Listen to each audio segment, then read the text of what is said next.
hold on. Yeah, you want to add? I can add another one. Can I add another one? No, I can't add another one. I've got one Twitch. Well, I've currently got Art of War Down Under, Twitch, Nova YouTube, FTM YouTube. I can drop off the Art of War Down Under. Oh no, the Art of War Down Under Twitch is a Twitch one. I need some login shit, which is a bit of a pain.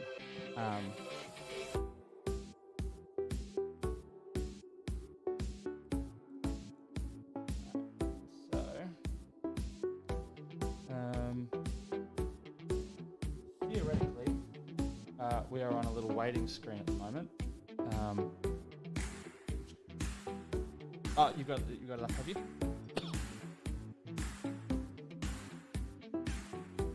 Yep.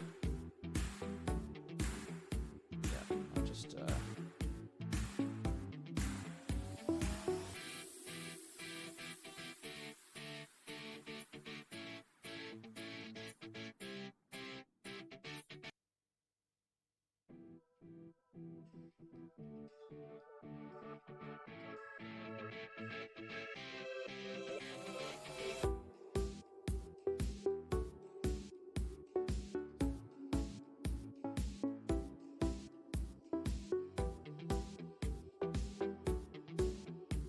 1 second. Stop talking. Please.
Hello and welcome to the Nova Open Charitable Foundation live stream. This is a virtual event where we're closing out these fabulous raffles going on for the summer here for this foundation.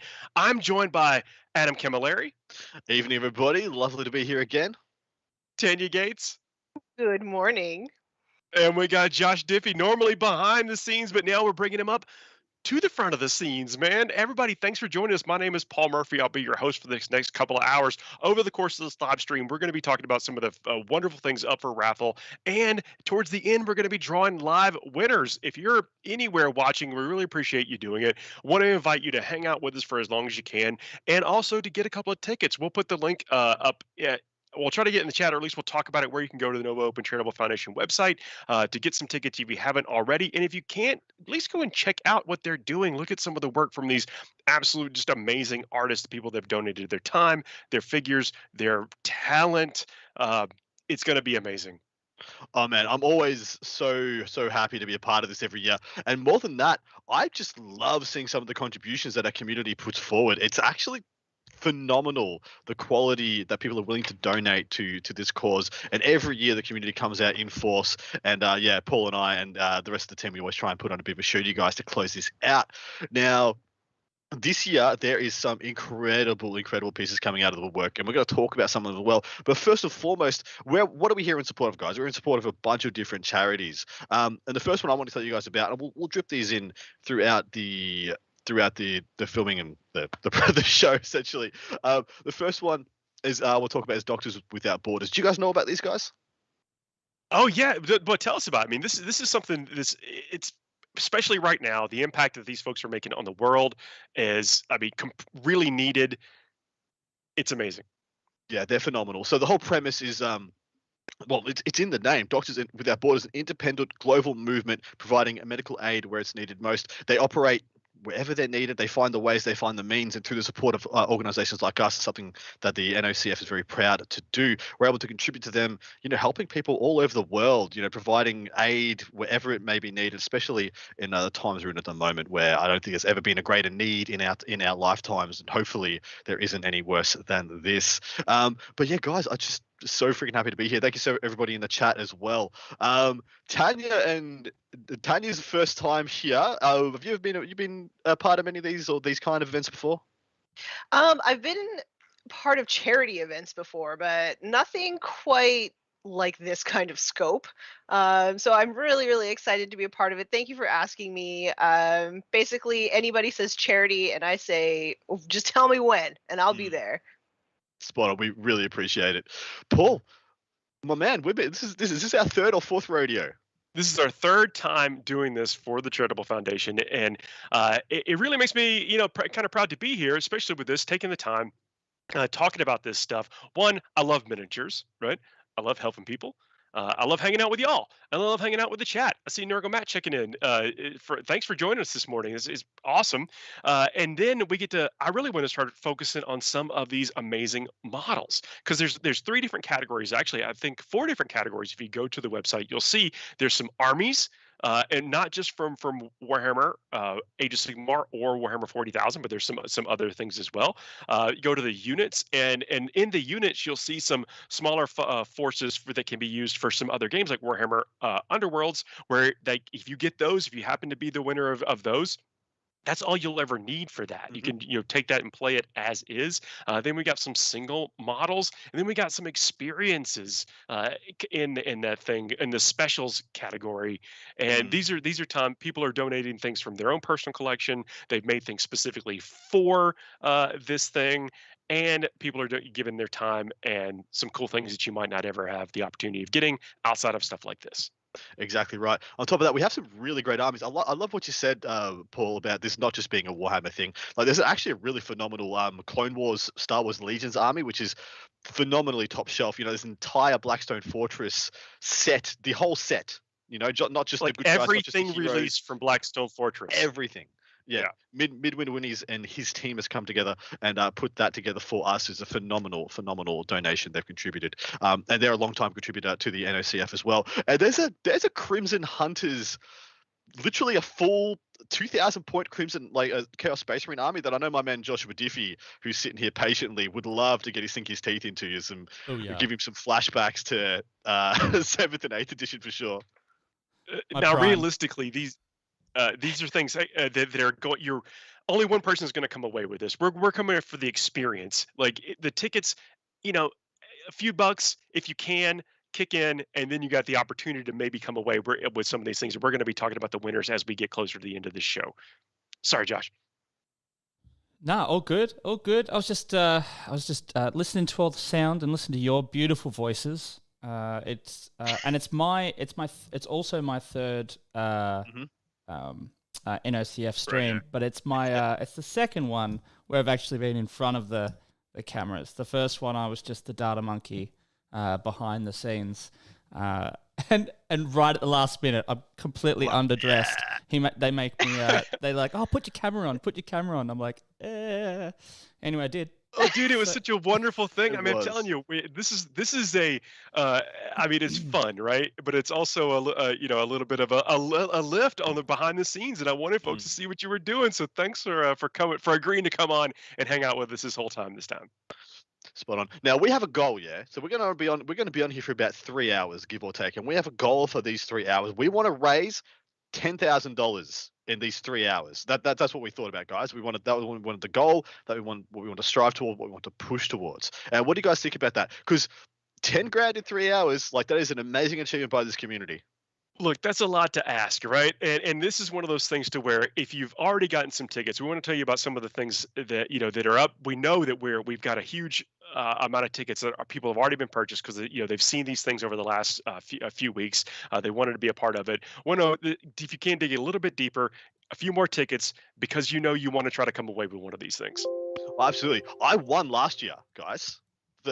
Which was a phenomenal experience first and foremost because I completely forgot I won because I was doing this and I was like, oh cool, I won something. I'm like, yes. And then a couple of weeks later, I get a package outside my door, which is beautifully put together. It's literally shipped. You're shipping Warhammer miniatures from one side of the world to the other. It's not an easy task. And I got this package beautifully shipped. Had a NOC Elf Collections coin in it that is one of the treasures that I own in my life now, and I got a full, beautifully professionally painted, very pastel squig. Is it a Warcry or was Warhammer Underworlds? Warhammer Underworlds, yep. Yeah, it's phenomenal. Not a game that I personally play, so I actually gave that to my FLGS, and now new players coming into that game get to experience playing that game with a beautifully top table, professionally painted, hopefully inspirational army. And I just love that the journey that army has gone on. That little thing that some professional painter donated to the NOCF was won by the guy who was on the stream. The guy on the stream gave it to a store, and now new players on the other side of the freaking world from where it was painted get to experience the game through that person's love and experience. I think it's phenomenal. Yeah, I don't know if people have picked up on this, but you are not in the United States. These raffles are open to anywhere in the world. Anyone can get tickets. If you happen to win, this will be shipped to you no matter where you are, and it will arrive in the condition that you see it on the website. Yeah, Exactly so right. we have an Australian, Canadian, and only one Yank. So Well, this is another thing. Coming together from absolutely around the world to do something great for these organizations that help people all around the world. Exactly right. And We got a woo Canada. I almost said Canada. Canada. Well, exactly right. I'm so happy. I was saying with Charity Hammer a couple of weeks ago, I was just so happy that our community is able to come together and be just more than just people, nerds hanging around playing Toy Soldier, able to contribute it to the wider community and be supportive of it. I think it's an incredible thing the NACF do, and it's my privilege every year to be a part of this with this phenomenal team. I'm always blown away by how generous this community is as a whole, because it seems like every other weekend there's some sort of major fundraiser going on and the community never fails to come together to make them all a success, and I am so proud to be part of this. Spot on. A couple more things I want to tell you guys about Doctors Without Borders. This is a place that practice a very high level of medical ethics. They're independent, impartial, and neutral, as in they don't buy into any political state. They're willing to help people wherever they are, whatever they believe in, and whatever they require. I think it's a phenomenal thing, and it's a very, very great thing to donate to because they are like it's one of those things that's beyond us, medical aid. At any point in their lives, no matter what you believe or what you stand for, if you are in need, I love that there's things out there that they are able to assist you. I think it's a great thing for humanity to do as well. But another one I want to talk about is Fisher House. Now, Fisher House is quite a unique enterprise. It's actually quite similar to the charity most supported by Charity Hammer, that being Child's Play. This is Fisher House builds comfort homes where military and veteran families can stay free of charge while loved ones are in hospital or medical care. And I think it's a great thing they're able to do, especially for people in this. So, because it's a pretty rough time of your life, especially in this day when, who knows what could be happening to people out there. I think they do incredible work as well. There's a couple different components to this. Some of the entries in the raffles, they're going to specific charities. And so take a look, and there's something that's particularly speaks to you. You Yep. may be able to kick in a couple of raffle tickets that go to a specific charity. And I don't know if we can actually. We have an hour. There's an hour at the time of me saying this. There's an hour and 30 minutes left in the raffle. So that's how long you've got to get a few of these tickets for things that you might actually want. So can we show off a couple of the models, Diff? Sure can. All right, so let's. Like right on the banner right there on the NocFoundation.org, where you can go, you'll see Baroness Aurelia, which is just a astounding example of an Imperial Knight. Actually, I think with the color scheme, you can get away with using it for whatever you like. And these are things that you may not play this army, but these are centerpieces. These are things that are going to look absolutely fabulous on your shelf as an objective in the middle of a table or whatever. These are going to be just exemplary pieces of wonder. I look at this. This is the one I want. I have put more tickets on this than anything else, on everything else put together. I want this one. And I got a couple of friends that feel the same way, by the way. So you're in good company. You tell them to stop. Don't. No, get in there and get this stuff. Get it. But I just love all this thing comes with. You feel like, cool, I'm just getting a model. You're getting so much more. This artist has put so much extra work into this, and it really shows. Not only is this model a one-of-a-kind piece, it comes with a bunch of one-of-a-kind stuff. There's a banner. There's an actual artist banner that comes with this. In addition to having her very own wound counter that is built specifically for this model, it's magnetized in order to fit in its very own KR case or movement case, whatever it may be. And I just think this is a one-of-a-kind, absolute stunning model. Look at the detail and the pose in that. That is something that took great care, great artistry, and then the heraldry, like all the techniques on this miniature are things that are, I mean, I don't mind saying they're difficult for a lot of people to achieve. I mean, look at this, and this is done to such a high degree of success. I think people will be proud to own it in their collection. Sorry, that's what I missed. I was trying to tell you guys about the kind of banners it comes with. It's a stretched art portrait, 16 by 20 inches, created by Terence Sheldon, specifically to share the story of this knight. So you're actually getting like a whole thematic piece in addition to getting a stunning model. I think this artist has gone above and beyond the call of the charity and has really, really done something special here. The links to what you're talking about, are in the listing here, and also you'll see that the raffle supports the Fisher House Foundation. So again, if there's specific things that you're looking to support as a result of your contributions, that's another way to do it, because there's all different levels here. Sometimes you might just want to, the shot at coming away with a miniature. Sometimes you might just want to a way to, as an avenue, a fun little way to support some of these charities or organizations. Yeah, spot on, man. Or you might want to cast a wide net. You want to get one of these tickets here, one of these tickets there. Support several things. Well, that's what I did with the tickets. So the other things I bid on, I went to the experiences option, the special offers, pretty much, and there's some very, very, very interesting things there. Now, this is the one that, this change every year. The NOCF has a phenomenal range of miniatures from a bunch of different games, but this is the stuff that seems to change every year. This is stuff that gets me really excited. There's a mini wargaming bunker trip, 5 days, 4 nights accommodation for a single $10 ticket. You have the chance to win essentially like a most of a week's holiday. You could spend hundreds of dollars and not get an equivalent thing, especially for some people who are so passionate about the game, hopefully as the people buying these tickets. I feel like that's just a really unique thing that you can't really get anywhere else. Like, you could put $1,000 on that and I'd consider it. That's a great point. And speaking, the mini wargaming crew, they're a part of this, and we'll talk about the Crimson Hunter army in a bit. We'll save that for a bit, because that's one of that project is one of the hallmarks of the organization, the Nova Open Charitable Foundation, if you ask me, because it's a bunch of different artists coming together to make an army happen, a coordinated army happen, where you get examples of lots of people's work in that. And that's going to be fun to talk about. We actually get to talk to Dave from Mini Wargaming here. Well, some of the segments we're going to introduce over the course of the broadcast here is speaking to some of the people that were behind the scenes to help coordinate some of this stuff. And there is a celebrity hiding in the ranks there in that Crimson Hunter thing that we can get to in just a bit. some of the things that I'm looking forward to. I guess can we talk about the Blackstone Fortress? We mentioned that earlier, but that is also helping contribute to one of the charities we have not talked about yet.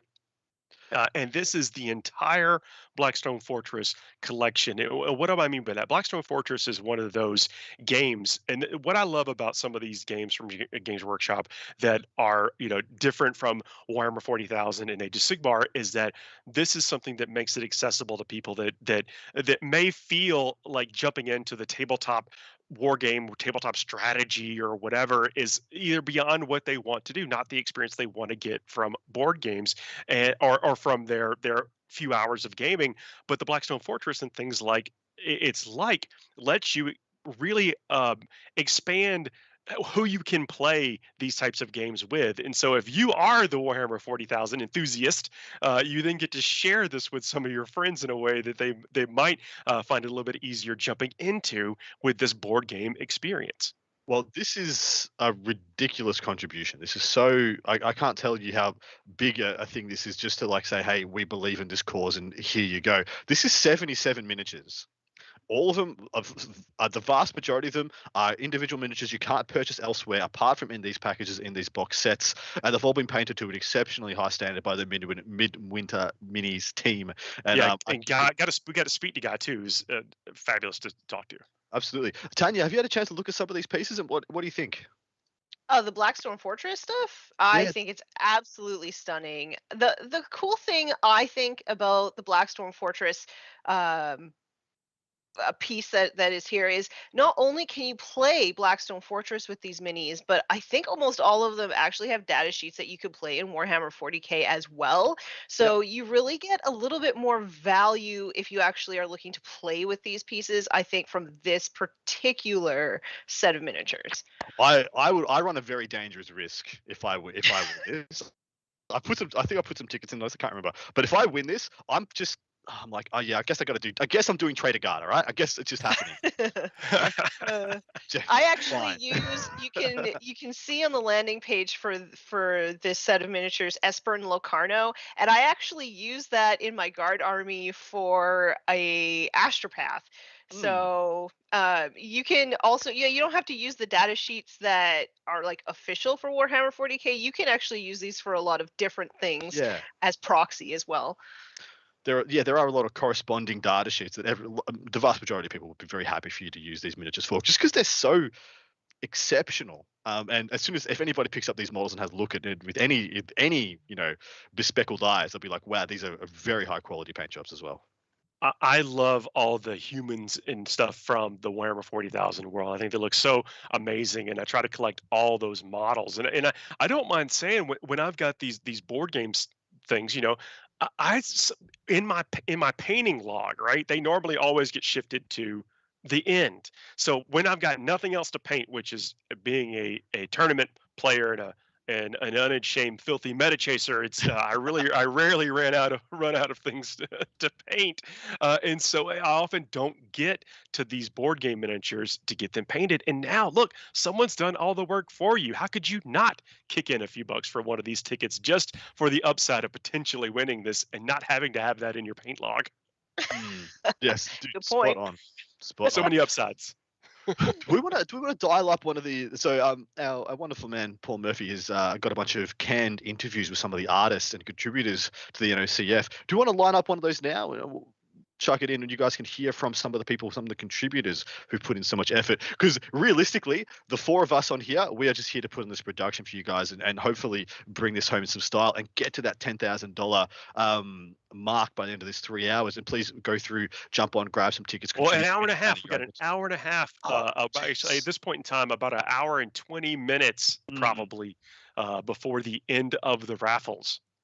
Yeah, jump in, get them. There's everything to win, and every dollar you put goes straight towards these charities and straight towards supporting wonderful foundations. But yeah, let's hear from one of the artists who actually contribute. I don't want to put demands on production, but if we can, maybe Guy, since we've been talking about the Blackstone Fortress for Midwinter Minis. Perfect. Yeah, we can do that. We'll go with that one. And I said, I'm going to be normally it's I'm in a constant battle with production when because in the spirit of charity, I'm gonna do what I can to placate them with the machine spirits, i.e., Mr. Joshua Diffey. All right. Um, And oh, if Paul and I was needed to do this, something would have caught fire already. Like it's just not meant to be.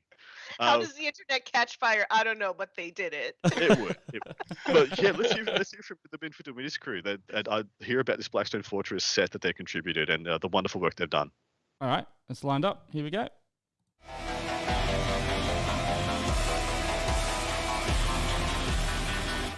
Hey everybody, welcome to a very special segment for the Nova Open Charitable Foundation. My name is Paul, your host. I'm joined by Guy from Midwinter Winnies. Guy, man, thanks for joining me. No problem, Paul. Hello, everyone. How you doing? Oh man, welcome and thanks for being a part of the foundation this year. What do you think so far? I think it's fantastic. What an amazing way to generate a bit of money, show people how generous the community is, and just generally be awesome. What I like is it's truly global. Like, where are you right now? I am in Colchester, in the southeast of the UK. Southeast, I'll take that. I think I can find that on the map. I'm obviously in Atlanta, Georgia, but this is a truly global community, and it's so cool to see people coming together for a great cause. Excellent. Exactly. So this year in the foundation, you have a huge selection of Blackstone Fortress stuff up that people know they can follow the pedigree and progress of how these things came to be on your YouTube channel, Midwinter Winnies. If they're not familiar with it, go check it out right now. But now that stuff is available for potentially winning with the tickets on the Nova Open Charitable Foundation website. Tell us about it. Yeah, I mean, it's kind of, I suppose it's one of the most fundamental things to Midwinter Minis is that was kind of how a lot of people found my channel. It was a very early kind of paint along series that I did, painting all of the models from the base game and then the expansions. And I mean, essentially every single brushstroke is almost has been sort of recorded and can be seen and watched back of how they were painted. So it's a little bit of the channel's history. Quite bizarrely, I think the total views for the whole playlist is over 2 million now. So that's impressive. Very weirdly, I think it's probably the second most famous set after like Games Workshop's official studio set in all of the promo photos. So yeah, what a cool chance for someone to win like a bit of the game history, but also like a bit of the channel's history, and support some very worthy causes at the same time. Well, people came on a journey with you watching this stuff, and so I think people will hopefully appreciate being able to donate to the charities and potentially come away with this awesome thing that they've invested the time, even if it's just enjoyment, but also knowing that you enjoyed. 100%, yeah, and it's like a really amazing. The whole process was really amazing for me, to be honest, to kind of build my audience and build my channel and help people get the confidence to paint along with things, and lots of new painters who had never even tried, trying out, maybe who were interested in playing the game but didn't want to play with grey plastic. And like you say, it's that journey. It's sort of more than just the videos and just the models and even just the competition. It's sort of getting new people into the hobby, and it's just something I find really enjoyable, and it's something that still, even though I've been doing it for a long time now, well, long time in YouTube terms, I've been doing it for a long time, and have a big audience, but I don't ever take it for granted when sort of people tell me that I was the reason they picked up a paintbrush and stuff. It's amazing. That is awesome. Sharing just your everyday like trials and the things you've learned along the way. It's nice, and I really love the way you present this stuff. So the stories. I mean, Blackstone Fortress is one of those games to where you've got the minis. The models tell they have a certain narrative, but then you actually play through, and it could be a different experience almost every time that you go through because you're still playing this kind of strategy game element to it. Yeah, and the sort of characters, in a quite limited way, but they sort of evolve, and the more you use them, the more you realize their strengths. I played through the base game with my friend Ant, who people will know from the battle reports and stuff. But yeah, we had a really, really good fun playing it. We played right through to the end. We finished it. We opened up the secret envelope. Oh, don't tell! No spoilers! No spoilers! No spoilers at all. The envelope has been retucked and is back in with a little note from me. So whoever wins it will get a special surprise as well. Oh, that's awesome. That's like a double bonus to this kind of stuff. Yeah. Is It's there a little model mystery, that you just absolutely, which that stands out for you that's your favorite for painting? It's right. It's difficult because I kind of secretly want to buy Blackstone Fortress again when I get when this goes. Yeah, Not all of the expansions, just the base I'm game. sure it's because going to be quite special. bittersweet when Yeah, after it's but mailed off. I was looking at all of these models and rather than thinking, I want to make them and paint them again because I've already done that. And even though there's fantastic painting tutorials available on some Oh, channel, where can I people can't find remember that? what it's Yeah. called. I was wondering, I was like looking at them, thinking what amazing sort of kit bash material they would be. I know that's almost sacrilege because some of the models are No, they're outstanding. spectacular, but there's some Yeah. things you can only get there and in these sets, and so being able to blend them into some other things, Yeah. we all got that hobby spirit. It's difficult though, isn't it? Because half of your brain is thinking like, yeah, that'd be awesome, and then the other half is like, that'd be a crime. You can't like smash these models that are supposed to be used in a game.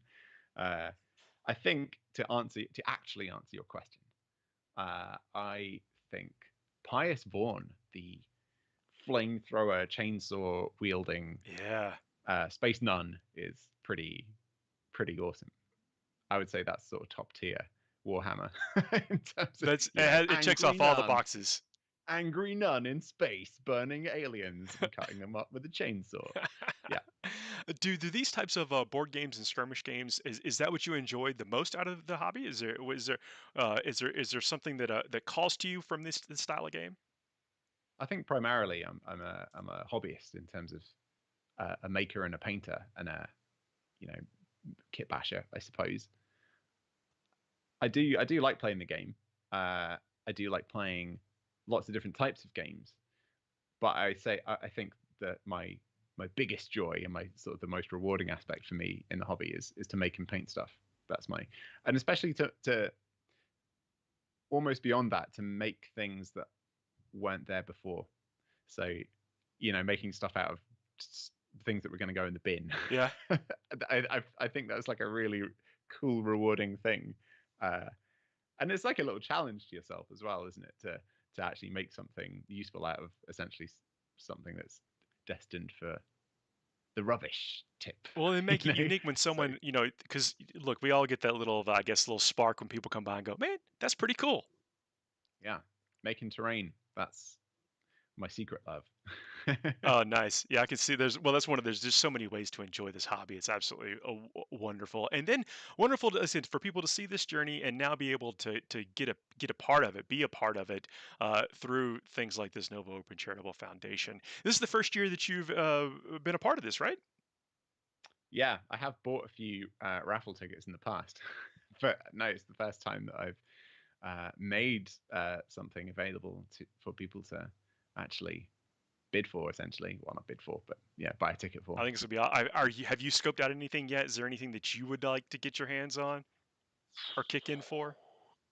I do quite like the Chaos Space Marine Army. It's quite nice. Actually, a load of the individual models are really, really amazing. I was kind of looking through those on the launch day, and I was like, what? That's amazing. That's amazing. I'd much rather have that than my Blackstone Fortress collection. Well, I mean, much like yourself, yeah, the generosity of the folks involved. I mean, it's just so warming to see, and then folks coming to this and participating. Look, sometimes it's just nice to kick in for the charity, and this just has the upside of maybe you can come away with some fabulous things that do have this pedigree, a story attached to it. And thank you very much for sharing it with us. Would it be okay if we came back and checked in with you? Maybe even join us for the live show when we close this thing out? Yeah, 100%. Yeah, definitely. Well, guys, it's been a pleasure speaking with you. Please go check out the Blackstone Fortress miniatures and all the other miniatures that are available up on the site. I think you're going to find something you like. Thanks, Paul. Have a great day. Watching. You too.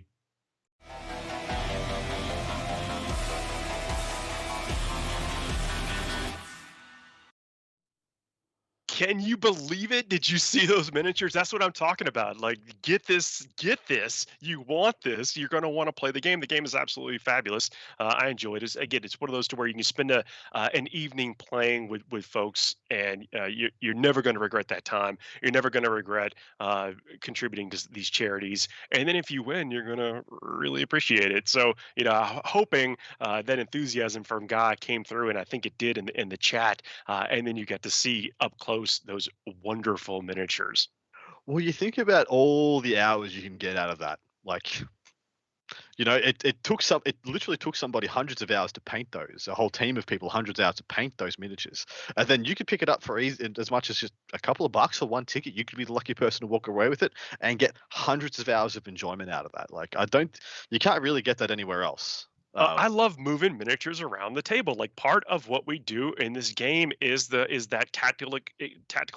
not tactical. I guess maybe for some, maybe not for me tactical, but that tactile experience of moving the miniatures around, and they're wonderful. And it's one of those to where I like doing it no matter what we're playing with. And when you can play a game like that with these just spectacular pieces, I think it adds to the overall enjoyment of the experience. And who knows, you might convert somebody to be a Warhammer buddy when they were just a board game buddy before.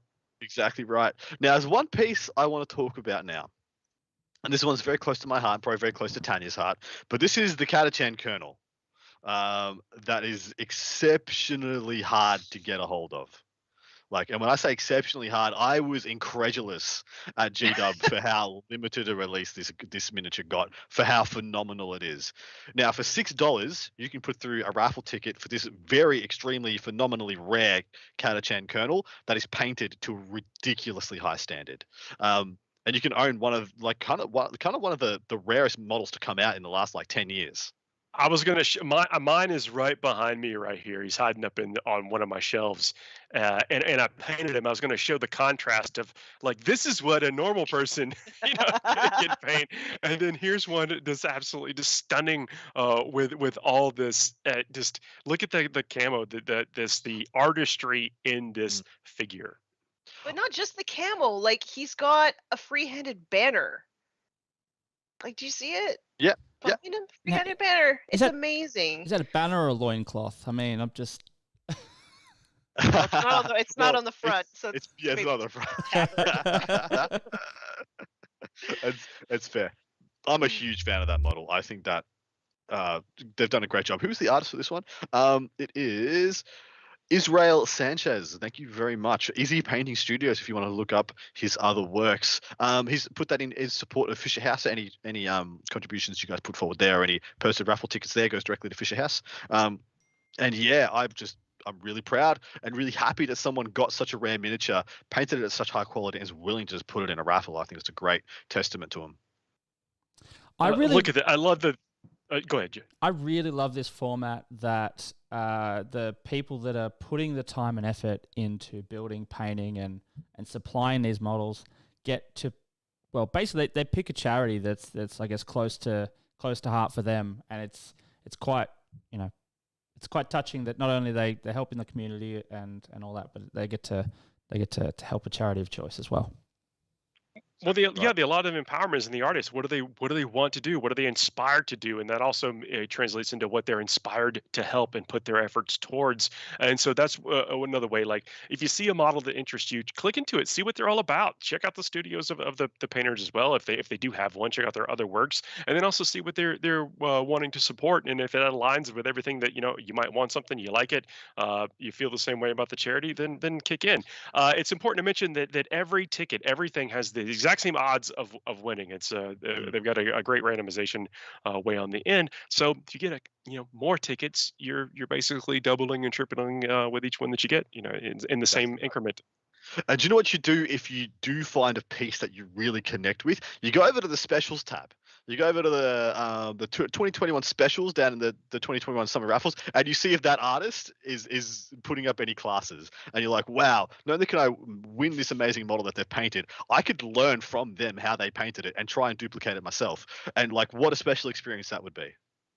This model, the one we were just talking about, the Catachan kernel, it just evokes it's like just such cool things about what the army's about, what the style the Catachan army is about. Like I actually play Catachans in my normal Astra Militarum army, so of course I wanted this, and if you weren't able to get it, this is another shot that you might be able to come away with it.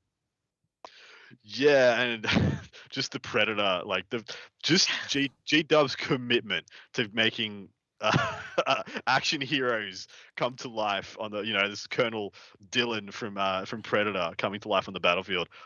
Absolutely adore it.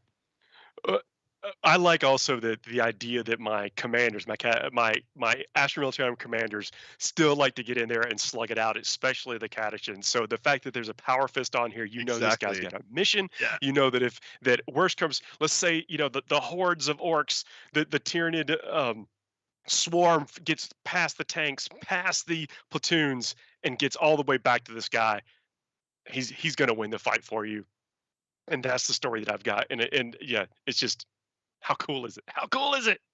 I don't know. I Spot feel on, like man. this guy. I feel like this guy. He could probably just like kill Gaunts with just a look. He just gives them like the crazy guy, and their heads just explode. That Yeah. he's actually poking a gaunt to death. That's what he's doing. It's like zap. Yeah. Like not even gonna swing the power fist. Just gonna poke you right there and that gaunt right out of there. Man, Yep. and so another one of the specials donated, lovingly, another one of the mini wargaming contributions is a lifetime silver membership. So I think that's $5 a month, or is it $10 a month for that membership? For $5, you can buy a single raffle ticket that can give you a lifetime entry in that, and I think that gives you access to the entire second half of their vault content. So for those who don't know the mini wargaming format, for every battle report that they put out, they also produce a second one that's exclusive behind their paywall. For $5, you can get a single raffle ticket that gets you a lifetime of access there. So like you pay for a month to More get than. an eternity, to get a lifetime. It's valued at and- nearly $100 a year. So it's about $10. It's about $10 or about $9 a month for that. So yeah, wow. Another amazing thing though is I was actually just in a chat on Mini Wargaming's live stream that they said, and it was confirmed through someone asking a question in their chat, that it also gives you access to all the discount codes for other things for Silver Vault members. So if you are able to win that, you have the subscription value, but then if you want to take advantage of anything that they have a partnership with, you also get that. So kind of neat little value on top of value. It's an absolute snowball. Prometheus is in the chat, says, I don't even own any IG, but man, that is such an amazing model and paint job, so I'm grabbing a ticket for him. Yes. I mean, you never know when you might start one. You also might not, you might want to have it as part of your collection, just sitting on the shelf, as inspiration. Maybe you want to try to replicate that scheme and you want to see an example right up there in front of you. There's so many, there's really just an infinite number of reasons why you might want cool models in your place of residence. Exactly right. Now, it's also great as a display piece because of that. Because think about, similar concept to that conversation we had earlier about the Blackstone Fortress as that kind of gateway drug to 40K. I don't think we use those terms, but we'll go with it. If you've got friends over that might not really be into tabletop games as much, but then you show them effectively a Predator model, it's something they can relate to. And it's that kind of entry and getting them hooked. And then next thing you know, they're addicted to plastic. winning hearts and minds through the medium of nostalgia. Love it. Gear Guts I- Mech Shop I in feel the like chat.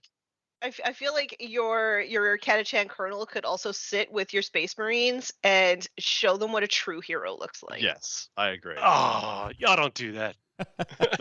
Yeah. But we could go one step further and we could talk about some custodies that Duncan Rhodes has painted for this raffle. This is the second year Duncan's contributed, isn't it? Well, what did he put in last year? Was it his knights? Yeah, a knight. So this Yeah. is so the if you follow Duncan on any of his property, he likes those things with heraldry, those things with heroic stories. And in the Summer Raffles 2021 on the NovaOpenFoundation.org, if you go to the 2021 armies, you will see Duncan Rhodes' army, the Warhammer 40K Adeptus Custodes, and click into that. And hearing him talk about this an amazing example of what an army can be, but he talks about also how he painted it. And that's one of the cool things. If you ever wanted to get one of these things and then add to it, it's accessible. You can do it. Now, granted, these look phenomenal, but you could also make your next set look phenomenal. Although you might not need to. Every Custodes is an army of one. And so when you're playing them on the tabletop, you don't need many of them. This is like a force you could stick on the table and play with. I want this. Yeah. I want this so bad. I bought so many tickets for this. And I don't blame you. I mean, just owning something painted by Duncan Rhodes is pretty legendary in and of itself, isn't it? Yeah, because I actually have a small patrol of custodes in my Imperial army that I play competitively, poorly. I love all these quotes. But it would be so cool to like put it on the table at a tournament and be like, the Duncan, he painted that. Yeah, two thin coats on each and every one of these. That's right. No more, no less. Well, but painters like Duncan have made the hobby, this area of the hobby, accessible to so many folks, and that's one of the greatest things about kind of the video generation that we're in, is all these tutorials and things. And so where you might not have felt like you could jump into it, you don't know how to make these products do what you want them to do, and then folks like Duncan and all the painting tutorials you can find, especially on the Games Workshop YouTube channel, where they walk you through the steps of how to get some of these effects on your table, things that you might not have thought were possible because you didn't know where to start. And I actually encounter that with buddies. They go, I don't even know where to start painting. I'm afraid I'm going to mess my models up. And with paint, you actually never will mess them up. You just got to start somewhere. And then you start how to learn to use the products and that kind of stuff.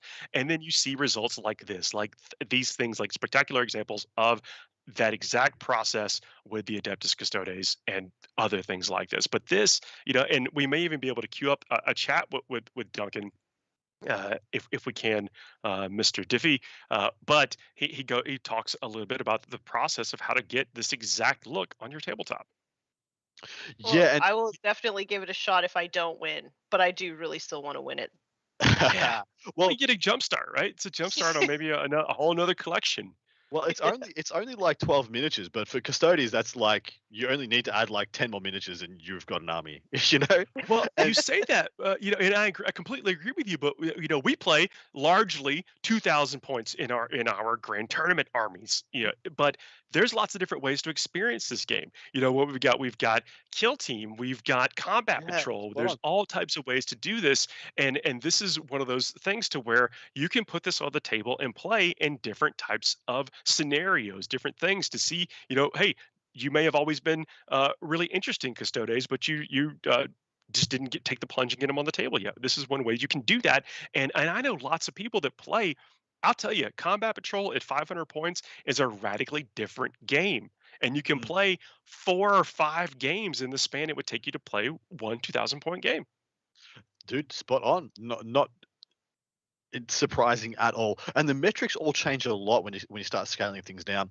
A lot of the the balance between MSU and Horde and all those things, they change drastically. Like all of a sudden a Horde gets so much more power because especially because you're playing on a smaller table. But are we going to transition to go to that Duncan's Round interview and hear from the man himself? I'll go one more step forward. I've played in a Combat Patrol tournament recently, and I felt each game gave me a very similar experience to the 2,000 point game. But what I will say, when games are going great, my opponent only had to hang in there for about 45 minutes. If games were going, maybe the other way for me, I only had to hang in there for about 45 minutes. But at the end of it, I felt like I'd played. I got the full Warhammer 40,000 experience, even at those other point levels. And so, that's one of those things that I'm on the lookout for now is different ways to use my models that I already have. Spot on, dude. Yeah, try and get all the mileage you can, of course. We're going to hit that interview now, Mr. Diffey. Ready when you are. Let's Let's do lock- it. Hey, let's lock in. 58 minutes left in the raffles. So please go check out the website. Get a couple tickets if you haven't already. We only got about a little bit less than an hour left before these close out, and you will not have an opportunity to do that after that clock reaches zero. So get in there, check it out. You find something you want, get a ticket or two if you can. Look, and if you don't have the means to do it, I completely understand that right now. It's no hard push. Tell somebody about it. Share Maybe it. they do. Have them go check it out. Yeah, share it everywhere. Share it high, share it low. You know, this is such a phenomenal cause. Let's hit Mr. Duncan Rhodes and hear from one of the See you on the other legends of our side. community.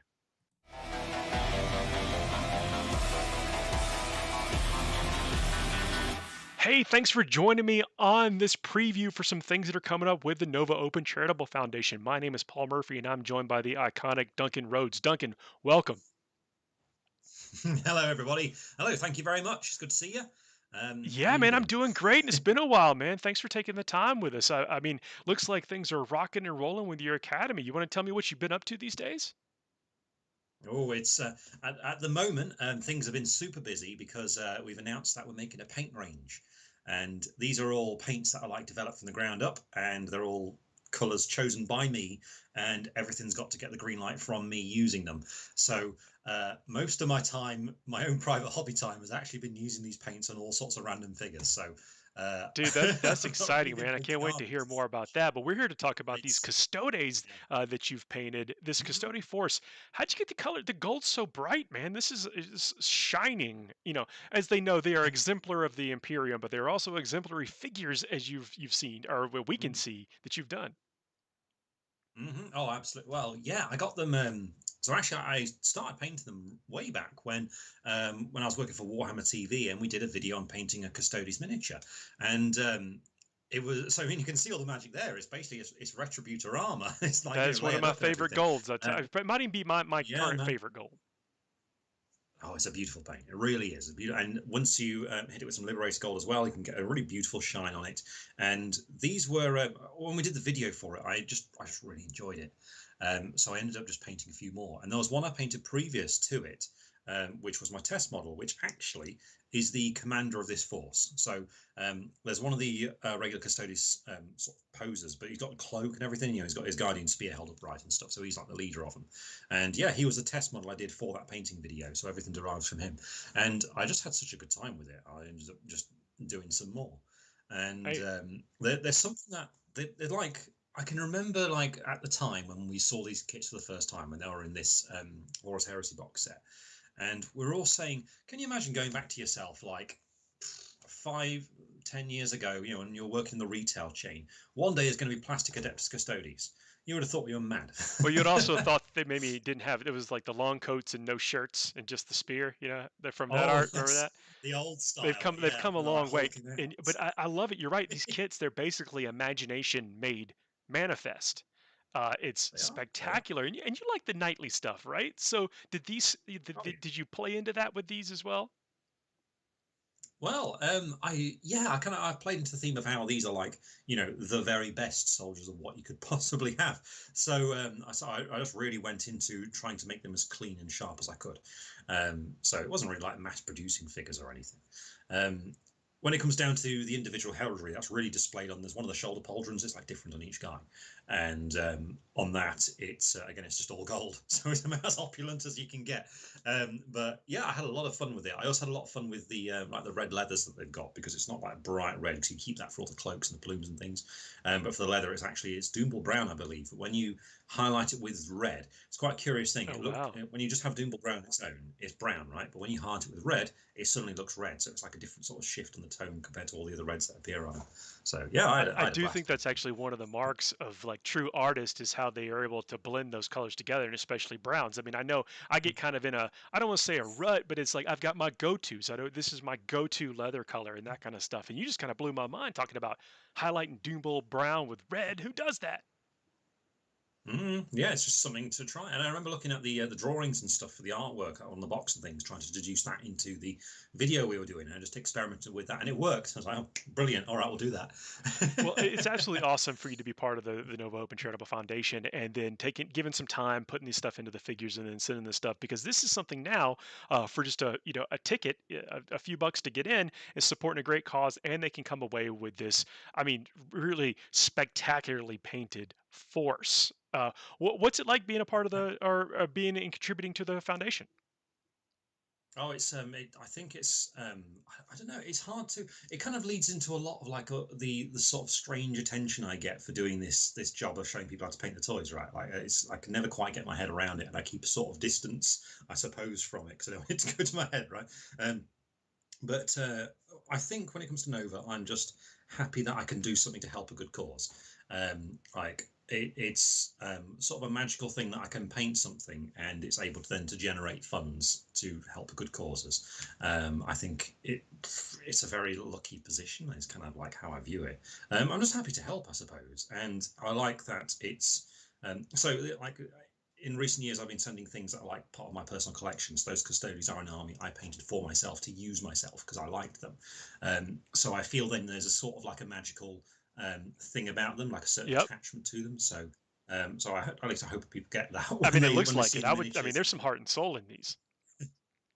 Yeah. Well, I can remember things about them, like the Contemptor Dreadnought, for example. That's a model I can remember when I bought it. I was working on an open day at Warhammer World, and it was quite a long day. And I was doing some like examples of painting stuff. And at the end of the day, I was like pretty tired, and I was like, oh, I've worked really hard today. I feel like I'm going to reward myself. So I went over to the Forge World store and bought the parts for it. And I knew kind of like a thought in my mind as to how. So there's like sort of I hadn't quite decided whether I was going Heresy or 40k with these Custodes, but I'd seen in the Custodes thing they could have the Venerable Dreadnought. And I was like, well, I don't just want to use the regular plastic one. I want to do something special. So I bought the resin, there's like they've got Yep. swords and things. Oh, they're so that's so the Heresy. impressive. Yeah. Yeah, I'd seen that the Power Fist as a version of it where it's got kind of like talons, like Yeah. claws, and I thought, yeah, well, that's feels custodiish, right? Because in all the old artwork they'd have these like eagle talon claws on the Power Fist, so it's like, all right, so I'll buy that, and I'll buy the the Contempt, the Custodian Contempt. Not right. I need another gun for it. Well, I've got literally no anti-tank in this army, so I suppose it ought to be a multi-melter. All right, so I'll get that too. And we're getting the pieces and going home. And like as I mentioned, I was quite tired after this day because it was a long day and I'd done a lot of work and stuff, talked to a lot of people.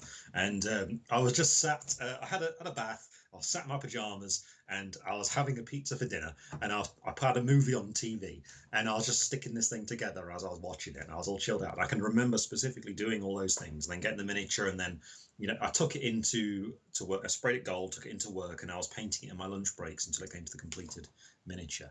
And then I took it into its first game, and it got blown to pieces immediately. So. Well, hey, that is the way. I think anyone who's played this game long enough understands exactly that feeling. Did you name this thing? Did you do any of these? I mean, I know they all have 1,000 names, but did you apply any of them to these? I only actually attached a name to the commander, so it was kind of like a running joke. So back when I used to work in Games Workshop retail, all the staff had their own commander, and I had a Space Marine captain called Brother Captain Rhodes, and everyone was saying, "Oh, it doesn't sound Roman enough. What about Rhodaces, Rhodocles?" And then a kid comes out, "What about Rodiculus?" And we were like, "Yes." So there you are, Shield Captain Rodiculus. That was the name of the commander. That's pretty cool. That is pretty cool. So really, this thing is up, and I know that some people approach this in different ways. It's like, I want to get something specific, or I've got X amount of disposable that I can put into these for a good cause. And so I really encourage people to check out what you've got. If they're a fan of yours, if they're a fan of the Custodes, if they're a fan of amazing miniatures, you want to check these out. Or if you just like looking at them, like go and check it, just how impressive these figures are. Oh, it's lovely seeing all the light shining off their armor, isn't it? They always really attract attention on the battlefield. And if whoever wins them, they if they want to expand the army, they're literally painted like we did with the painting video on Warhammer TV. So you know exactly what to do if you want to paint more miniatures. That's the best, and I don't mind telling you, I like the way that you describe this paint because it seems attainable. It seems like something that one can do. Inevitably, you're going to want to maybe add something, or do you just feel like something else? You want a second Ridiculous Junior, or something you want to throw on your list, and you're going to be able to go and figure out how to do that. And I think, hopefully, you've got still some avenues where people can reach out and experience that if they need a little bit of a refresher on that stuff. Oh, absolutely, absolutely. And it doesn't really matter what the troop type is, whether it's like a large Terminators or you're going for the jet bikes or anything like that. It all can be painted in the same kind of way. And in fact, the Alaris Terminators were one unit that I was going to add, and that started out with a painting video that got cancelled halfway through because we had to run off and do something else. So there was like a part painted one. But yeah, unfortunately, I got around to adding the new unit or two to it. But I mean, that army is like pure murder. Like, they will wreck this force anything. will go a long way, guys. So go ahead and check it out. And Duncan, again, thanks again for being part of this and contributing some time and some models.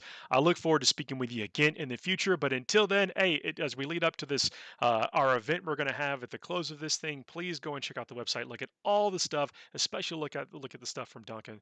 Duncan, it's been a pleasure. You're very welcome. Have a good one.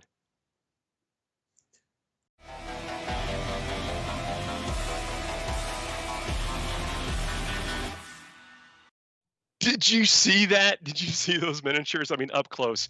The Nova Open Charitable Foundation, they do all the video of the miniatures. They do all the photography and stuff to really bring them to light. But seeing them up close on that the round table and that kind of stuff, I told you that's attainable. Like, you can do that. And so if you get this force and want to add to it, it's well within reach. Absolutely. There's some, man, we don't have, even though we've got like 3 hours, we don't have time to do justice to so many of the miniatures that have been lovingly donated to this this cause. But what I do want to draw our attention to is a bust. This is a Blood Raven bust, which hopefully opens up a little bit more, of the feelsies for people who've played and fallen in love with the video game series. But yeah, this one is done by the artist Oscar Lars. 47 minutes left in the Raffles, 46 and 58. And Oscar is just a great dude. Like, I talk to him, I follow him on Twitter. I see his work in progress, and just as a stellar artist. Exactly right. Now, we do, when you think about a display piece, like, what could be cooler than just having like your office, at home just has like a Blood Raven bust sitting in the corner. I feel like it's just a cool thing to own. On top of that, this thing is immaculately painted. I look at some of the damage and the weathering and how the expression on the guy's face, on the Stardy's face, the scar running through his left eye. I just think it's a phenomenally painted piece. Talking about art, I mean, look at the stuff. It's like everything looks like it's a photograph. Like, this does not look like it was painted by mortals. That's Yeah, it doesn't. It doesn't. It's really interesting. I watched a little bit of the someone shared a few stills with me of the Warhammer Plus app and the painting tutorial that was done on that, the masterclass, and how in painting faces they paint different gradients underneath the skin tones to denote, underneath the cheekbones you'll put a little bit of blue or green even, and then below that you'll put either yellows and different tones. And this guy looks like he's almost got a black eye. There's that much detail done into the flesh and into the face. It's astounding. Getting into that concept of like how to layer colors, how to use the colors, that's where some of these artists really shine. They know the techniques, but then also the talent to bring it all to life, and you can see that in pieces like this. And I love the details that you pointed out, and it goes into the fact that this looks like it's been through 1,000 battles. It looks like what you might think a Space Marine has been through the campaigns, the journey. You can see it with almost every, I was going to say every brushstroke, but I can't even see any brushstrokes in this because it looks like it's photorealistic.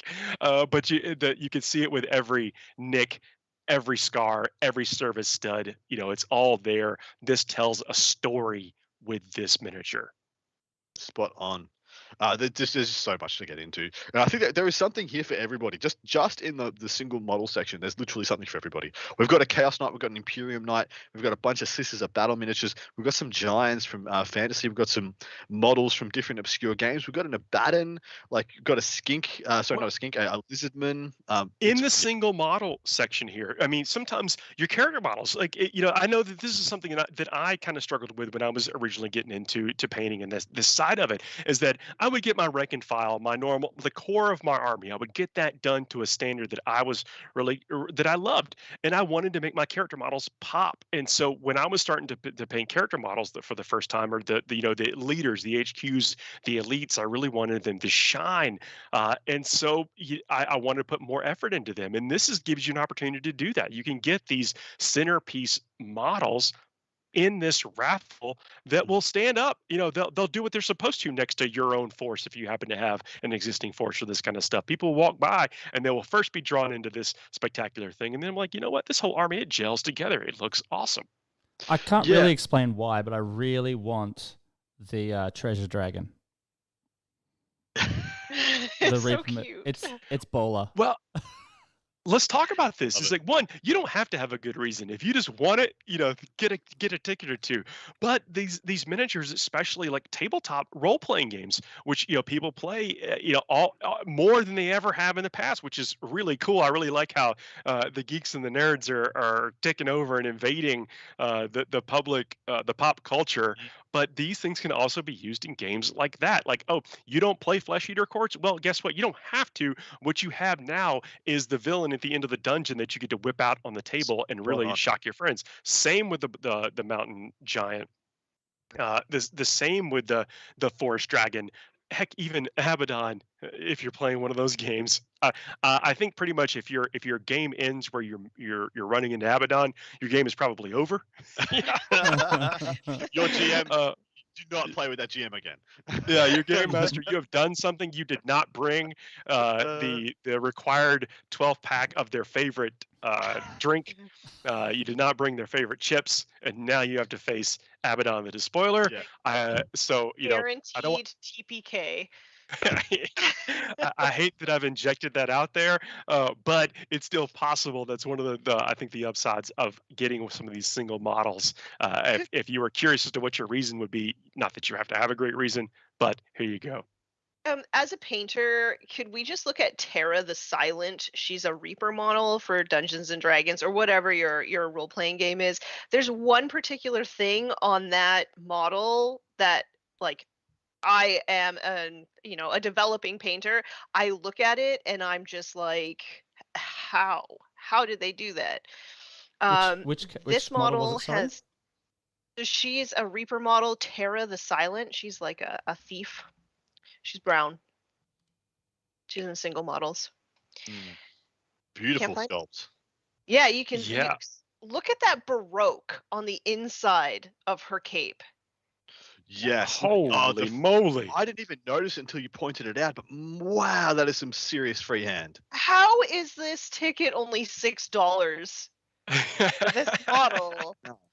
Like, and it's not only that, like painting a dark color like her dark leather armor is very, very difficult to give it depth. Normally when you paint dark things like that, it just ends up looking a little bit flat, but she is painted spectacularly. I might have to buy one of those. Whoa, give it up Something. to Rhonda Bender. I mean, Reaper model, to be able to pull this, all of what you just mentioned in a Reaper model, the eyes. I mean, this is astounding. I agree. Yes. Let me go. Add to cart. Yeah, no, Well, me as so- well. Add to cart. And if you are a everybody's got their. I've got like this little box that I take with me everywhere. It's got some of the first models I ever purchased in it.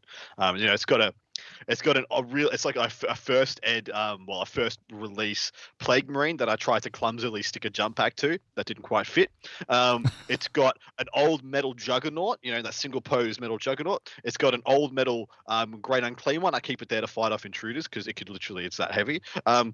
Oh, the what I- corn juggernaut? Is it the Yeah, the Which- original corn which- Juggernaut. Original, like the one that's like almost the size of a little dog, or like the Yes. brick one? The one that's just it's just staunch. It's like the most undynamic looking model ever. It looks like a statue. Yeah, that'd be It's the big enough to put a dude. I love it. It's so beef though.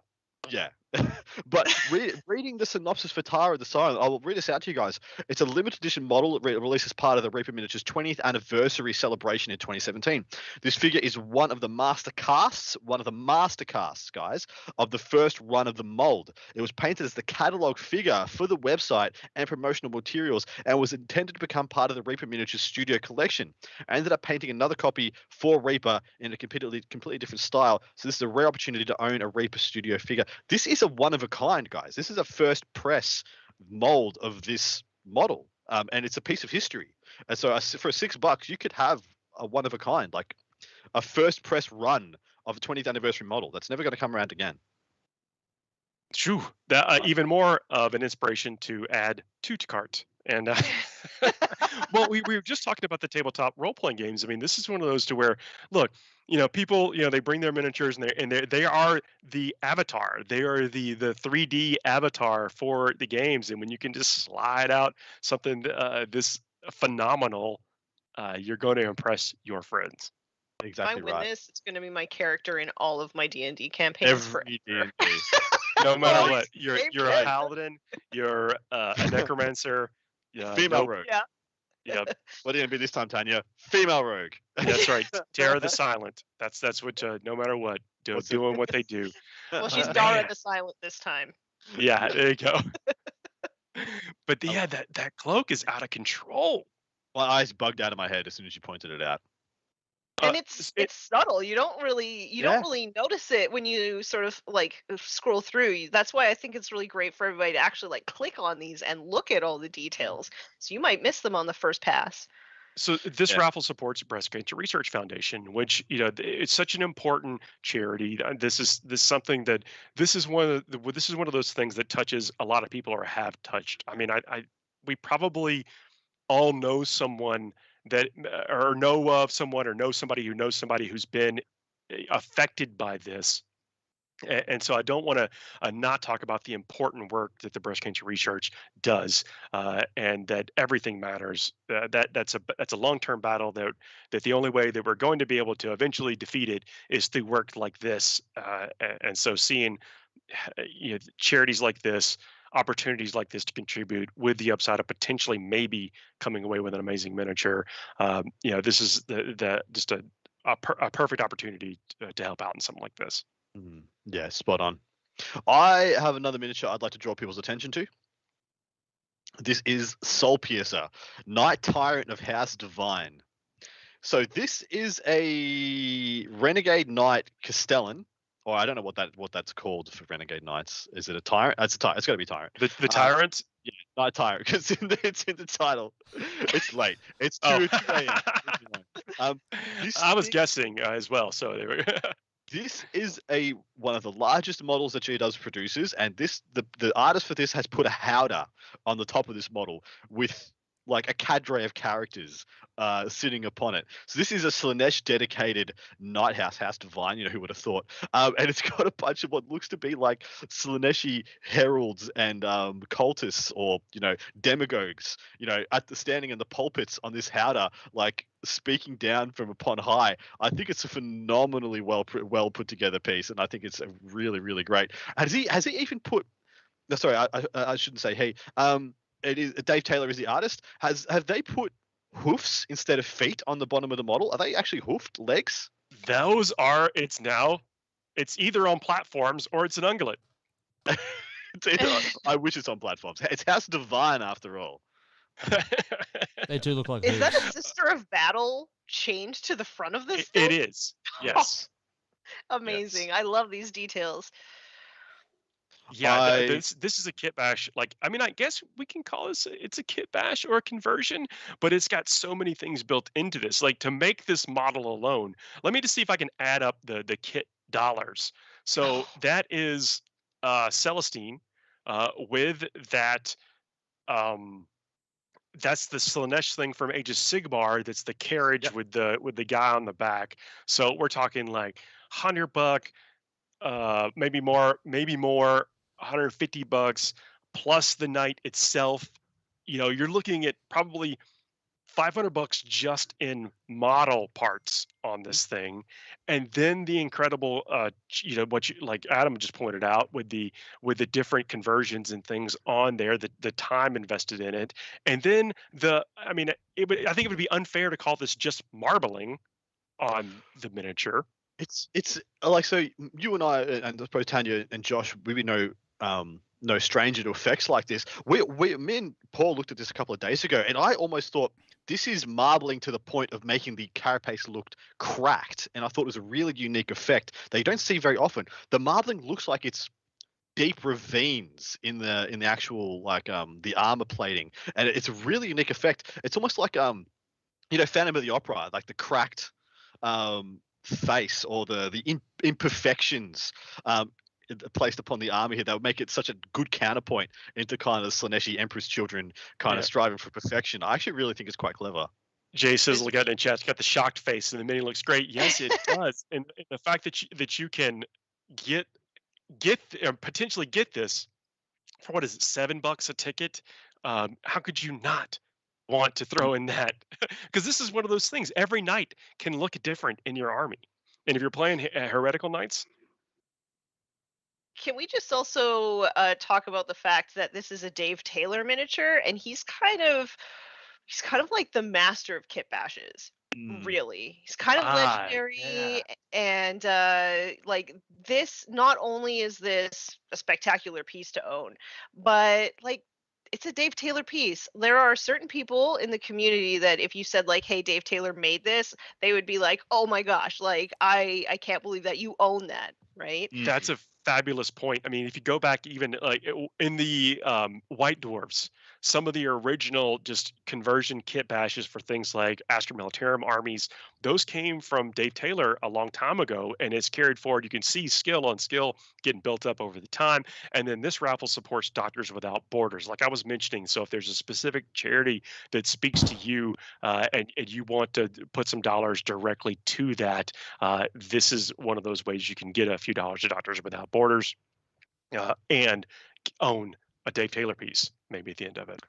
Exactly right. And you were pricing this up before. I've just been clicking around looking at some even more pieces. There's a Tech Priest Manipulus, I believe, and also a Cataphren Servitor. Now Cataphren Servitor comes in a pack of 3, so he's bought a pack of 3 for a single like torso to put upon this pulpit. I just love some of the extra stories that's been added here. I love that creativity. Like there's some of the world-class painters and modelers out there that they just like get a bin, throw all these parts into it, rummage around to get what they want, and truly make something unique. And this is one of those things that is unique. It's unique. It's a one of a kind. This is a literal one of a kind. The guy sitting reclining in the back of the throne on top is actually the pilot, the original Manipulus for the Princeps for this knight, but through devotion to Slanesh, he's become so corpulent, can no longer fit into the throne inside his own knight. And that's the story of this piece. It's phenomenal. I just realized there's veins of gold in the marble. Well, I mean, of course there are, right? Of course. I mean, as if you do it any other way. Details.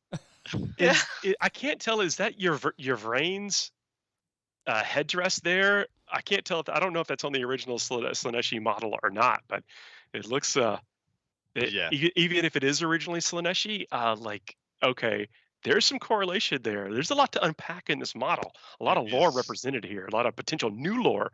People to go out and forge their own stories. That's actually okay. We have 30 minutes left. Can we bring up the segment with Mini War Gaming Dave to talk about the Crimson Hunters, because I would really like to talk about that army, because it really is one of the, like, this is an example within an example of what the Nova Open Charitable Foundation is all about, and there is some remarkable lore behind the Crimson Hunters Chaos Space Marines army. That's I think it'd be neat if you were to get this to be able to continue that story forward, whether that be through your games Yeah. of match play, through your tournament games, or through Crusade and stuff. But this is all the artists that contributed to this Crimson Hunters Warhammer 40K Chaos Space Marines army that's up there. It's the first section in the armies section for the 2021 raffles. And I sat down and talked with Mini Warrior Gaming Dave about this, and it's a cool story, and his enthusiasm really shines through with it. So I'm hoping that you can kind of hear his story, and that inspires you to maybe get a ticket or two if the army itself didn't already do that. Well, just Yeah, before man, we and just before we jump across, it is worth just reminding people that, especially the big models, but others as well. The Knight comes with its own foam KR case. yes, So so to see is importantly, because I mean that model is massive, transporting it would be difficult, but KR make it easy. So 29 minutes left in the live raffle. So while you're listening to this with Dave, go and follow along if you can on the website. Get a ticket or two. You're gonna kick yourself if you didn't try for some of these things. So I really think that's the case once you see them. So don't let our words or the words we talk about with Dave, or you'll see some in the video, be the only thing that you're experiencing. Go to the website and check it out. please do. See you on the other side.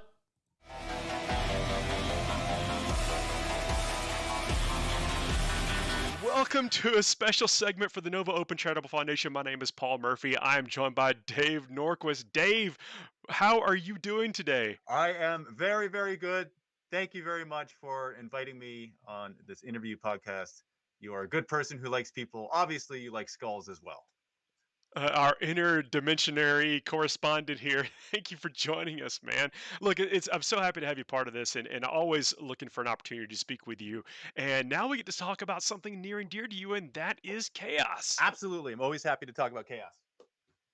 So look, people can go and follow along with what we're talking about right now. We're going to be talking a lot about the Crimson Hunter Army that's up in the Nova Open Charitable Foundation raffles right now, which is it's a collaborative event, a cooperative event between lots of painters, lots of contributors, and you're one of those. I am, yes. I'm lucky enough to be one of the one of the people that have contributed to this army. And there's 12 very talented people that have done it. And Jawa Ball is the spearheading it up. And so it's very exciting. And it's always happy because, again, it is corn, right? So I'm happy about it. Look, it takes a lot of people to put these things together, and you actually contributed something very near and dear to your heart. You want to talk about that? This is true, yes. So I contributed my Karn the Betrayer that I've been using for a number of years, and it was masterfully painted by a guy named Jordan Powell, and it fantastically painted. And I figured, you know what, I'm going to contribute this. The paint job is much better than what I would do, and it's something that means something to me. And I think that would mean more to the contribution of the army and of this model. And so it's the one that I have been using. That's a part of the unique color scheme that I have for my own personal World Eaters army. And so he is now going to find his new home with the lucky raffle winner for this army. I love that. So the charitable foundation is such near and dear to people's hearts, and we can contribute in many different ways. And it is cool that you've, because look, we all know, people especially follow your content. We know how much chaos and that stuff means to you. So to let go with even just a piece of it to eventually go and travel on to the next lucky recipient of that, spreading chaos. I don't know how am I making that sound good? How does it feel good? Hey, I don't disagree with the words that you're saying. I mean, it's all good, man. Like you're speaking truth in my ears. I really, and I don't want to draw attention to what is behind you right now, but did you put that Blood Angel helmet on there just to taunt me? I mean, No, but that sounds like a good narrative, so I'll go along with it. Well, look, this is what bringing folks together and talk about the stuff that we know that we love. This is another thing that the community can do, and it's cool to see all the community come together for this project. Now, this project is not painted in your traditional corn scheme, I don't think, really. So tell me a little bit about that, because I know you had a big hand in at least that part, maybe the narrative. Well, I had a hand in the narrative for sure because I made the narrative backstory for the army itself. In terms of the color scheme, I mean that was really a collaborative effort by the artists who uh, worked very well together, and I was part of the email chain and the communications back and forth. So there was a lot of synchronization of that, and so it was wonderful to watch them do that and to figure all that out. And again, props to Java Balls for spearheading it and to lead the whole thing and to get everything moving. So super cool to be a part of it. And there is some amazing contributors to this, and you'll see it's actually a pretty sizable force as well. And we've got folks, of course, like Java Balls, Brent from Gerbertown, folks, Evan, Evan Slagle, known painter, friend of mine. Like there's Brian Mull, another friend of mine, great painter. Like there's all kind of people have built into this. And so tell me a little bit about that lore that they've gotten behind, and that we see manifested in these models. Okay, so I was thinking up this idea of this World Eaters army, or a splinter force from a World Eaters army led by a Lord Discordant. And so I thought it'd be cool if, because typically it's infantry and it's close combat, right?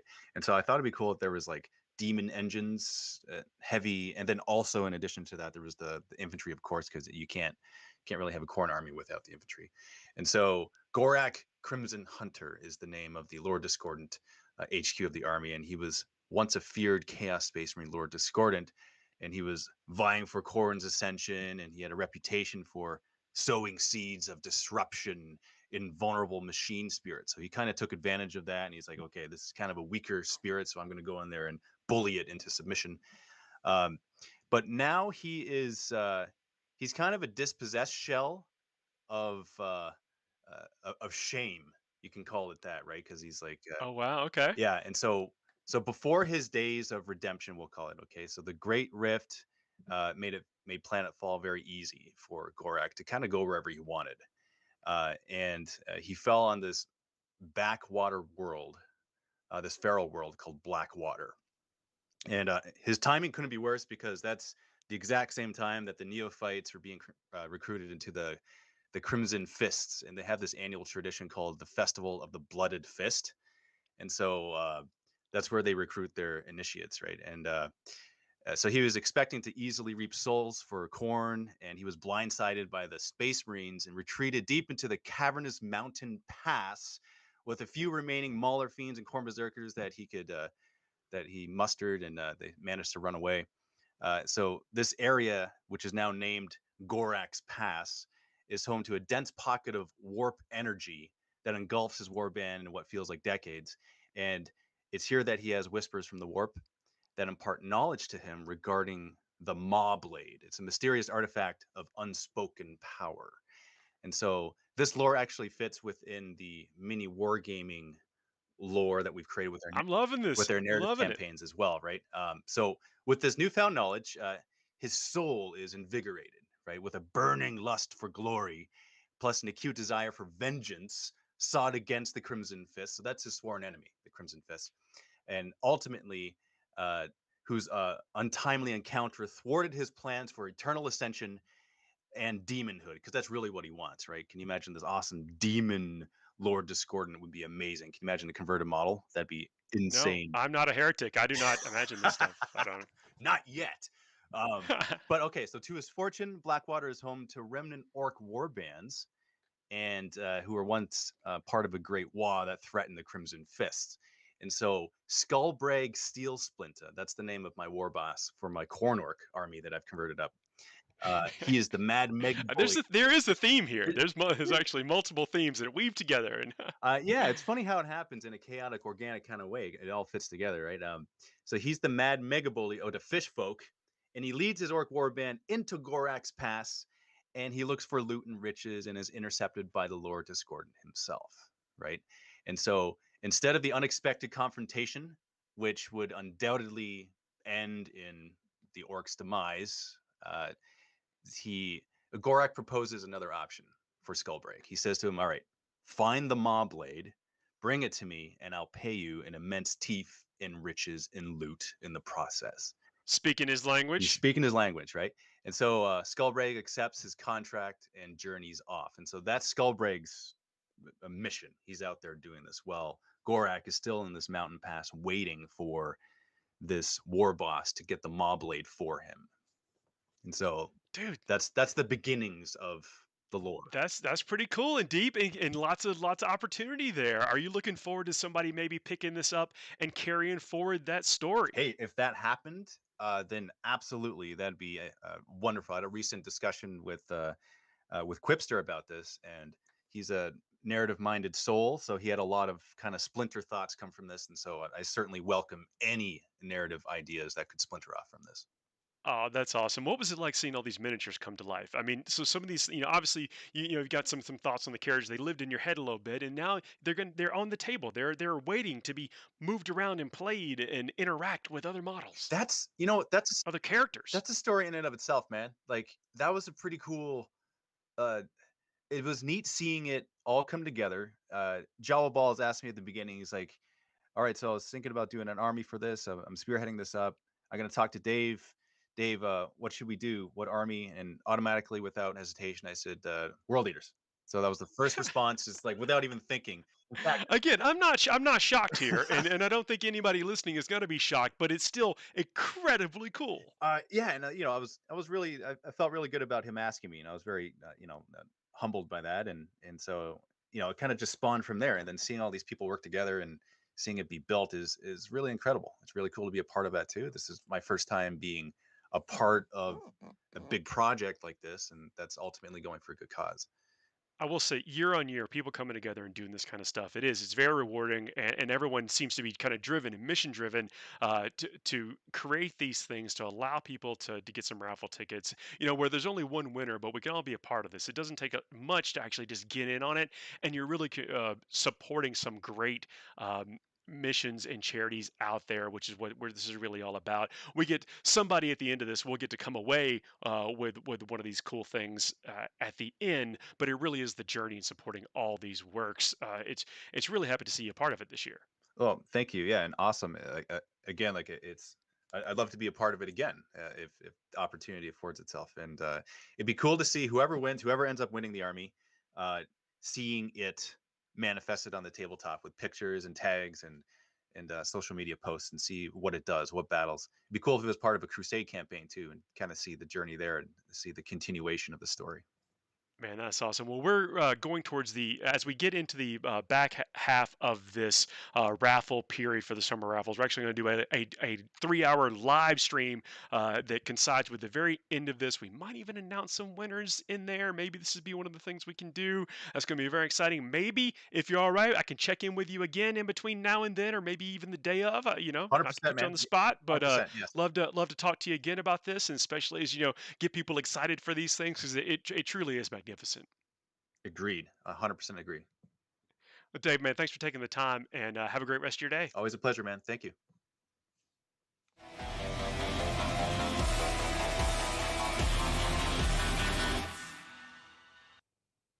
Yet another spectacular army. I mean, look at that. All the different artists, you saw them on the screen, the people that contributed to that. I love that, the spirit of everyone coming together, being organized.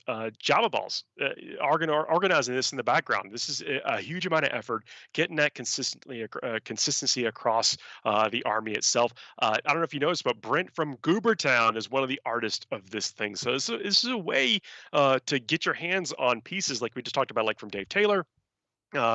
Things from awesome contributors to our hobby, our kind of ecosystem, ecosphere of the hobby. And there is just under 17 minutes left in the live raffles. If you want to contribute past the period of that, you can still donate to the foundation, and it goes out to the same charities in the same way. There's even a way, like, you want to get one ticket and then bump up an extra $5 or whatever on everything, you get that opportunity at checkout. And I know that because during that break I kicked in for a couple of extra tickets. Me too. we were oodling over this Crimson Hunter army, which you guys just heard Mini Wargaming Dave talk about. Now, what fantastic ambassadors for the game Mini Wargaming has been, especially paving the way for so many content creators, showing them that what they do can be done, can be sustainable, encouraging so many other people to pick it up. I know they were a great inspiration for me getting into this, even if I haven't had the success they have. But man, I like in the break where we were off, Josh and myself, we were oogling this army, just pricing up what it is in Australian dollars, and it's obscene in Australian dollars. It's a lot. That how good Diffey was saying how good Bellicor looks in red. He looks phenomenal, doesn't he? I've never seen him done in pretty much really any other color than the blacks and grays, with usually the kind of OSL of the sword or something around them. But yeah, having a Bellicor in red, it's unique, that's for sure. And yeah, with the green highlights in the sword, that's awesome. That'll get pointed out in the chat as to how it just really pops, that color theory, that artistry that went into this. My original Bellicor was red. I played a very Khorne themed army, so when he came out during the Storm of Chaos, number one, back then it was just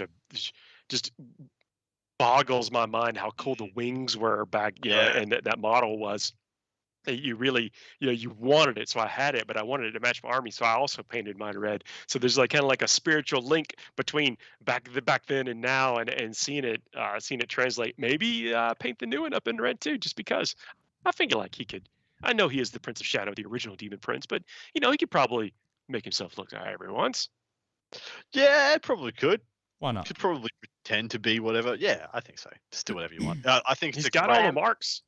Right, exactly, and he's an amazing blank canvas miniature, I believe. Like the fact that his base scheme is like a muted black, it just means like you can really do whatever you want with it, and I think it's going to come out fine as long as it, put some time into the execution. Make sure your color theory spot on, as this is a great example of with this force. You can't really go wrong.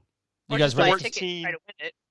14 minutes left. Sorry to jump in, but I want everybody to know 14 minutes left to get some tickets for these wonderful things. Baroness Aurelia, that night that we talked about, the single models you can use for your games, your table, any kind of tabletop games, or just look good in your display case, or just put on your mantle, like you're right next to, the holiday cards you might get, or birthday cards or whatever.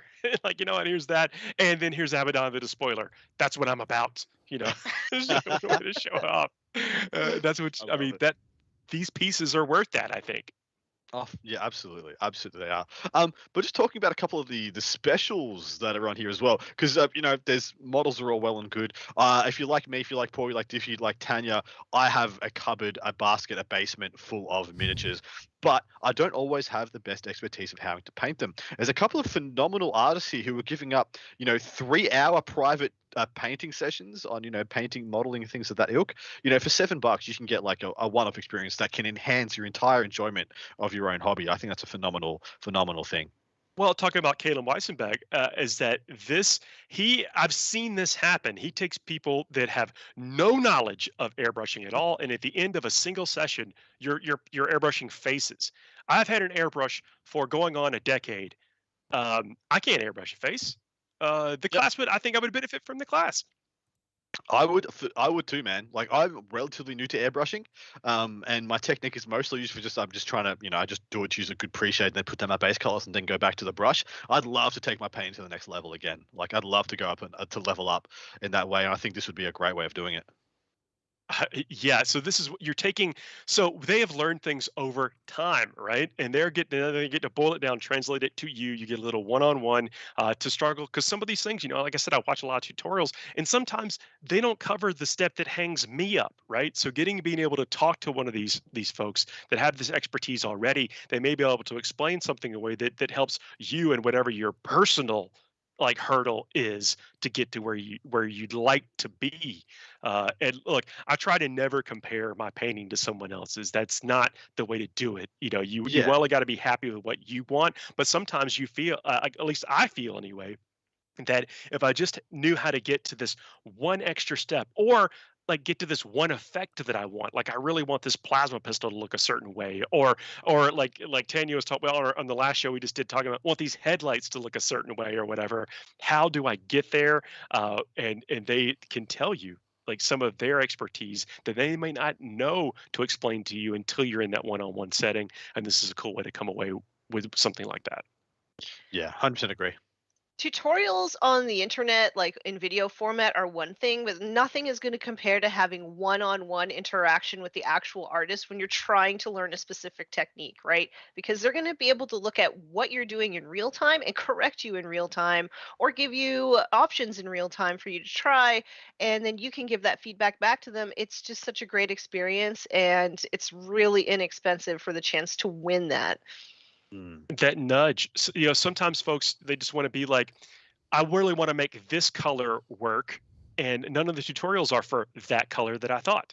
So how can you give me what color, what steps can I do to make this the scheme that I really love that's in my head? How do I get it from my head to the miniature? Yeah, dude. And that's something I actually use tutorials for. I use them to try and find a way to activate the scheme that I've got in my head. I mean, a lot of people in this hobby are very imaginative, very artistic, but we don't always have the like you said, the method of getting that thing in our brain onto the canvas being the models, the miniatures. And I just love that we are so good at helping each other in those ways. I mean, you and I reminisce about this sometimes. I'm sure definitely Diffey can relate. I had to actually walk up into a shop and ask somebody what dry brushing was, because I didn't have a book to look up. I couldn't Google it because the internet didn't actually exist at the time. I had to walk up to a dude at a painting table and be like, "What's dry brushing, man?" And he kind of rolled his eyes at me because I was a pretty over-eager young man. You hear about it, but that's cool. I mean, look, I'm glad you had the courage to ask. Yeah, it was actually pretty good. And that guy taught me about it. Pretty much all he did was say, here's some black, paint this Terminator black, because I had a couple of old pewter Terminators. And okay, here's a bit of chainmail, and now overbrush the hell out of it with this chainmail, and that's dry. There you go, dry brushing. And I think I still had that model somewhere. Probably still with that chainmail on it. It didn't get any further than that. But that's what we had to do back then. And now, you could get a private class with one of these masters of this artistry, of this craft, and just learn some really unique things. I know Clay from Mastermind Models and Minis. He did the one of the entries, big entries in the last Nova Open Charitable Foundation. That the dude knows his stuff. I think you can feel confident getting some courses from these artists here. I mean, look at their work too. I mean, look at it. Like they're going to teach you, again, probably whatever your skill level is at to get you to wherever you want to be, and that can be invaluable. Like you said, unlocking dry brushing, unlocking a little bit of OSL, unlocking these things, adding to your hobby toolbox, your personal hobby toolbox that you then get to pay yourself forward with every army, everything that you do in the future. Yeah, spot on. Any other pieces you guys want to draw attention to? We just had in the chat our good man Gary's pointed out we've got 8 minutes left. 8 minutes. We got left 6 to get in. 6 minutes left now. 6 minutes Just, left. So 2 minutes ago, he told us it was 8 minutes left. So maybe some friendly rivalry might also help us get those numbers up as well. So it shouldn't come too much of a surprise that of the donations, we're currently at about 57% from the US, but UK is coming in at 18% behind. Then Canada at 7%, Germany and Australia are almost neck and neck at 5%. So let's get some more donations in. And yeah, I know that there's some say, Canadians in the chat. You could maybe bump our numbers up a little bit, friends. Come on. Germany's got an unfair advantage over Australia at the moment because of the time zone. So Germany, this is your chance, to do it. And I also want to call. I just donated. Want to call out. There you go. It's like I want to call out that Diff and Adam, it's the middle of the night for y'all. So thanks for hanging in here with us. And so show these guys some love by kicking in a couple tickets and making it awesome for them as well. I bought some tickets. I bought too many tickets.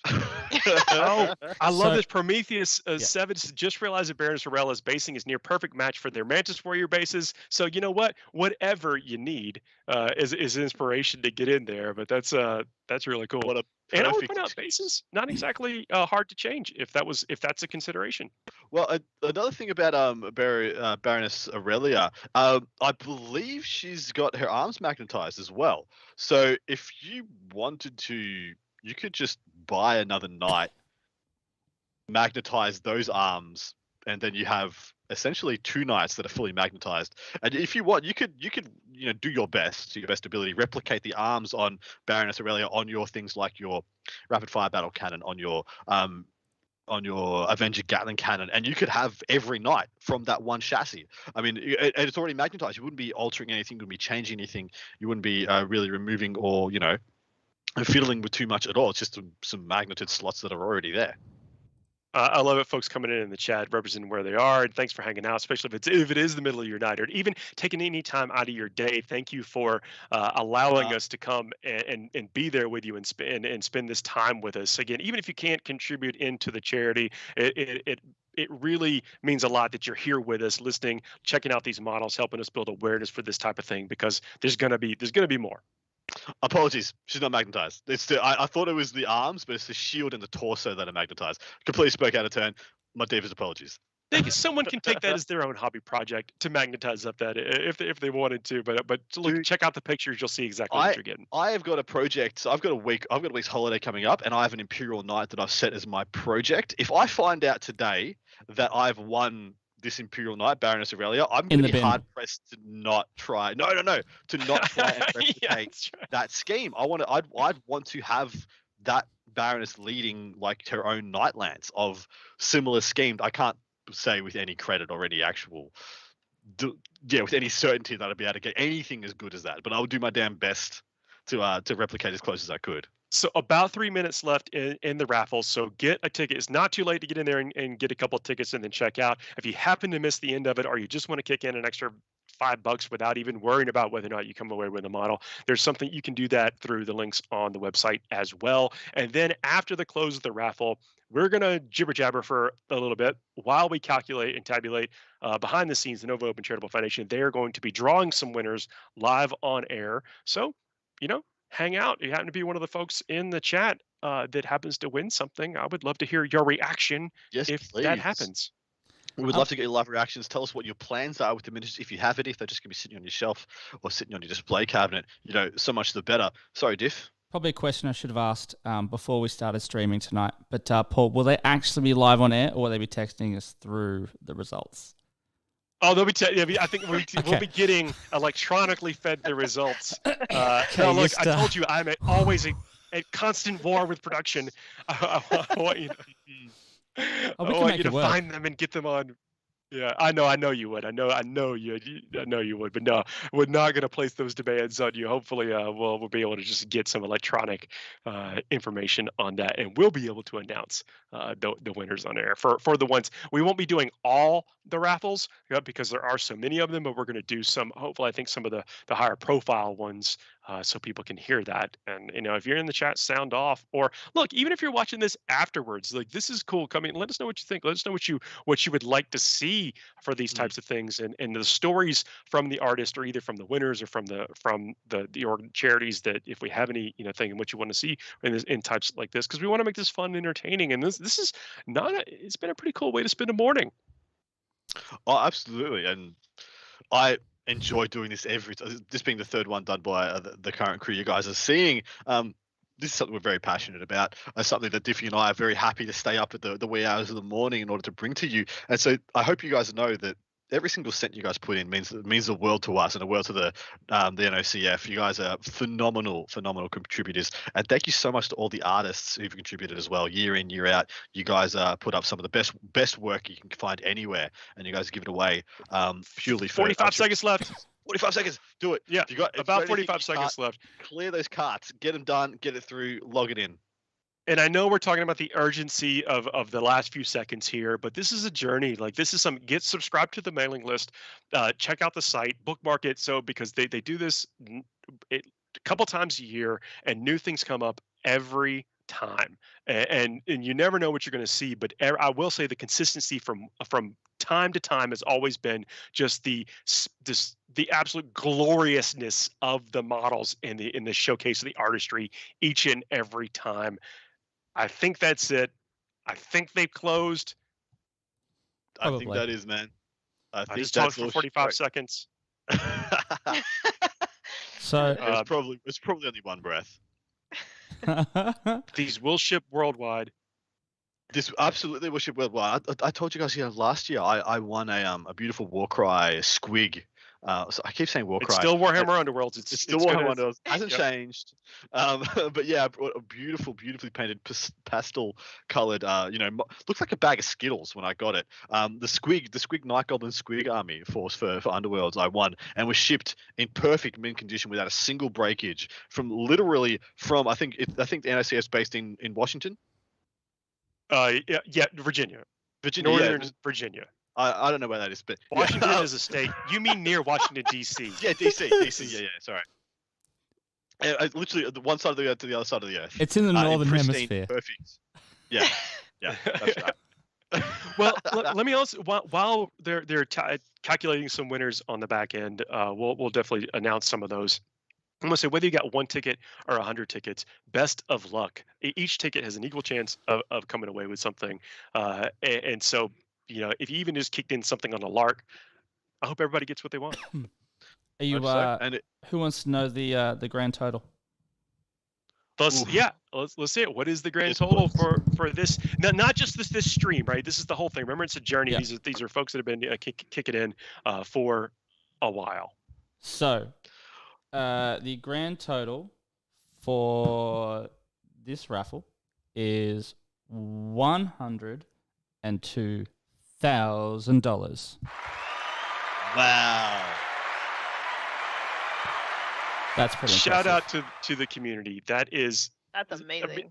That's wonderful. $102,000. And I mean, these are $6 and $8 tickets. That means a ton of folks have contributed, and these charities are going to be the ultimate beneficiaries of this. And I'm happy to be here, proud to be a part of this. A total of what a phenomenal. A total of 3,290 individual people. Legends. Individual legends. Individual legends.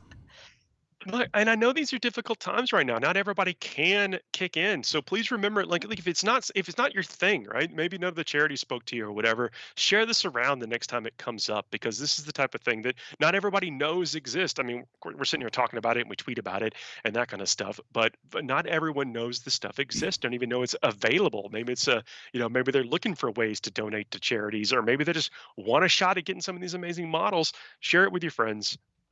And so they know to come back next time and check them out.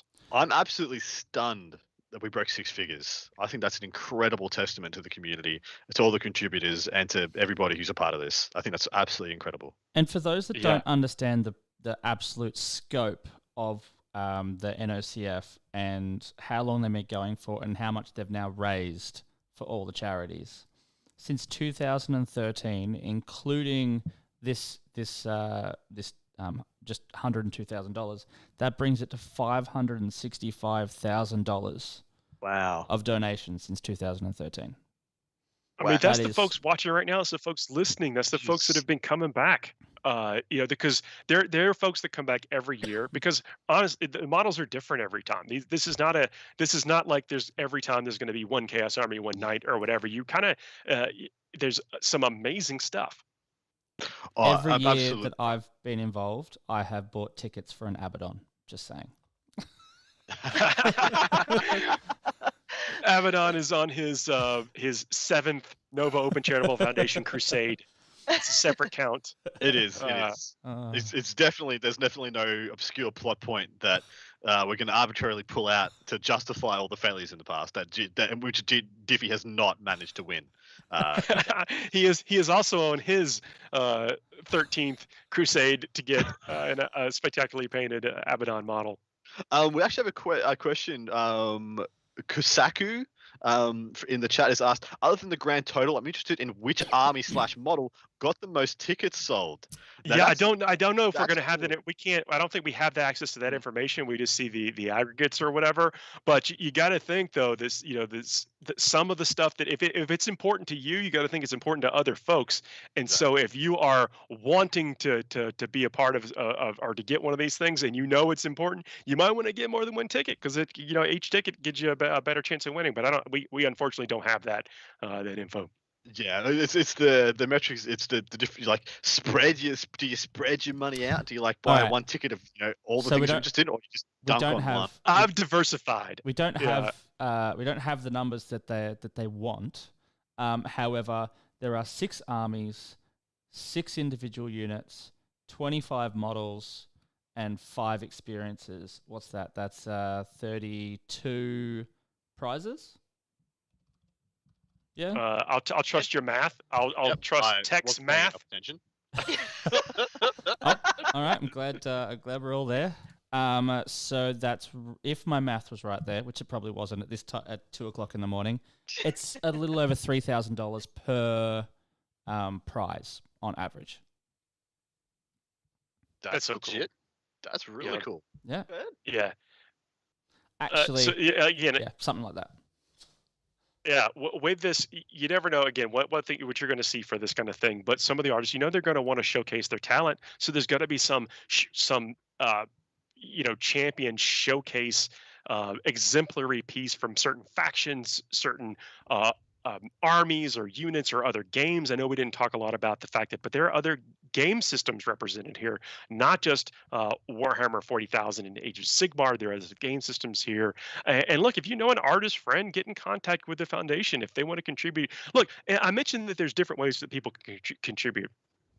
You can get some tickets. That's one way that helps supports things. You can help spread the word. Like that's what we're doing. Essentially, we're talking at the camera right now, but we're just helping spread the word, which is something you can do in different ways, sharing on Twitter, sharing on your Facebook, sharing through email, word of mouth, talking in a text message. Yo, buddy, Carrier go check pigeon. this out. But then if you're an artist and contribute your time and something that is another attraction, a draw that people want to come and check out the site and maybe get a ticket or two.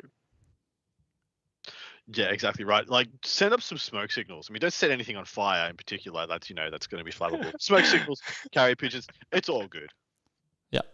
Yeah. So again, there's all different ways that this community has come together, and that is exactly what we've seen. And that's the grand total over the years that Diffey was talking about. Like that is not done just through things like this, just through the artists themselves. This is done through the community coming together, sharing these things, talking about things to make people aware of it. And that's another way. I talk about ways that people can contribute to things that have zero financial obligation to, which again, because not everybody's in a place to do it, but you can definitely do that in a way. It helps everybody, helps the whole machine work. And if you can do that, and you're hearing this now or hear this later in the future, please consider that as an option. Absolutely right. So where are we at right now? Do we got time? We want to roll another interview while we wait for some of the prizes to come up and some of the raffles to be drawn? Yeah, let's do it. How about Brent from Goobertown? That's we get to talk a little bit about the Crimson Hunter project and how they've contributed over the time. Absolutely. Is that something we could do, Diffey? Yep. I've got it ready to go now. Beautiful. Let's dial it up. I love the guys from Goobertown. Great dude. Love chatting with him over these last couple of times. Yeah, let's hear it. See you on the other side.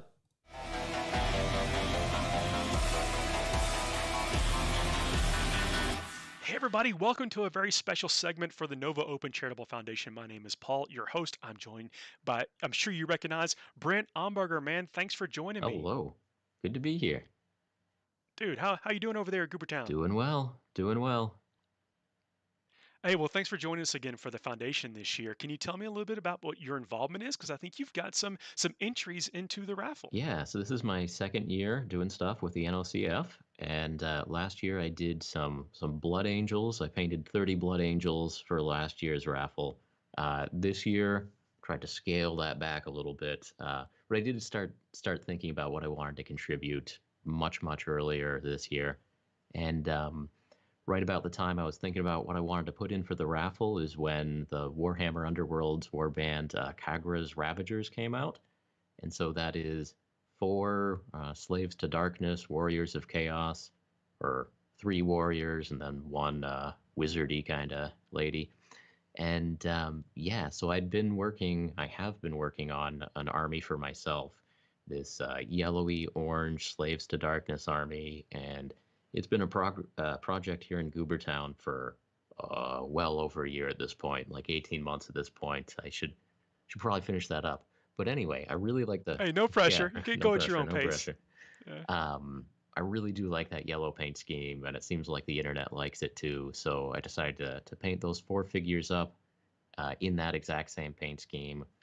And actually, I used this as an excuse to take my time and get them as good as I could and go in and get like a lot of close-up video shots that I'll use in future videos. Oh, nice. So I've done a lot of that video project as time lapses and kind of showing me sitting at the desk and there being like a big digital clock behind me showing that I've been working on this for however many 100 hours. And technically, you can put pressure on yourself. That's actually one of the, yeah, whatever drives you to get those projects done. sometimes in the good way, sometimes in the bad way. But I don't know. For the last few months, I haven't sat down with my big clock and putting it in any time on that army. But I'll get back to it. Um, Are you enjoying the color scheme though? Because that comes through in the project, which you know that someone's going to really appreciate having that, knowing yeah, that you had a fun time doing it. no, I do. And this is what makes it more special is that I have been working on it for 18 months at this point, and it's something that I still enjoy. And so, as we all get better at painters, I very frequently find it to be the case that, I learn something new or I come to regret something or, why'd I do it this way? Or this yellow is no longer novel at all to me. I hate this color now. And so, Hey, if you can make something that complex routine, then you've unlocked yeah, something. yeah. And not only is there, a little bit of subtlety in the color transitions there, but it's a color scheme that I still enjoy. And that does not happen a lot. Like a lot of times when we're thinking about army color schemes, we go through a lot of choices, maybe do some test models. But it's very frequently that we, I don't know, change our favorite chapter or yeah, change what we want to be working on. And I'm real happy that this is still going strong, that I still look at those models almost 2 years later or whatever, and be like, yeah, that's a good paint scheme. I want to keep working on that army. And like I said, the internet seems to mostly like that yellow as well. So I figured I'd take that exact same color recipe, I'd put it down on that relatively new Warhammer Underworlds warband, Mhm. and yeah, like I said, since I've been doing a lot of my army as the big wide shots and the digital clock in the background, working on those 4 figures gave me a chance to take my time and get those like really in focus shots for when I'm putting together future videos on this project.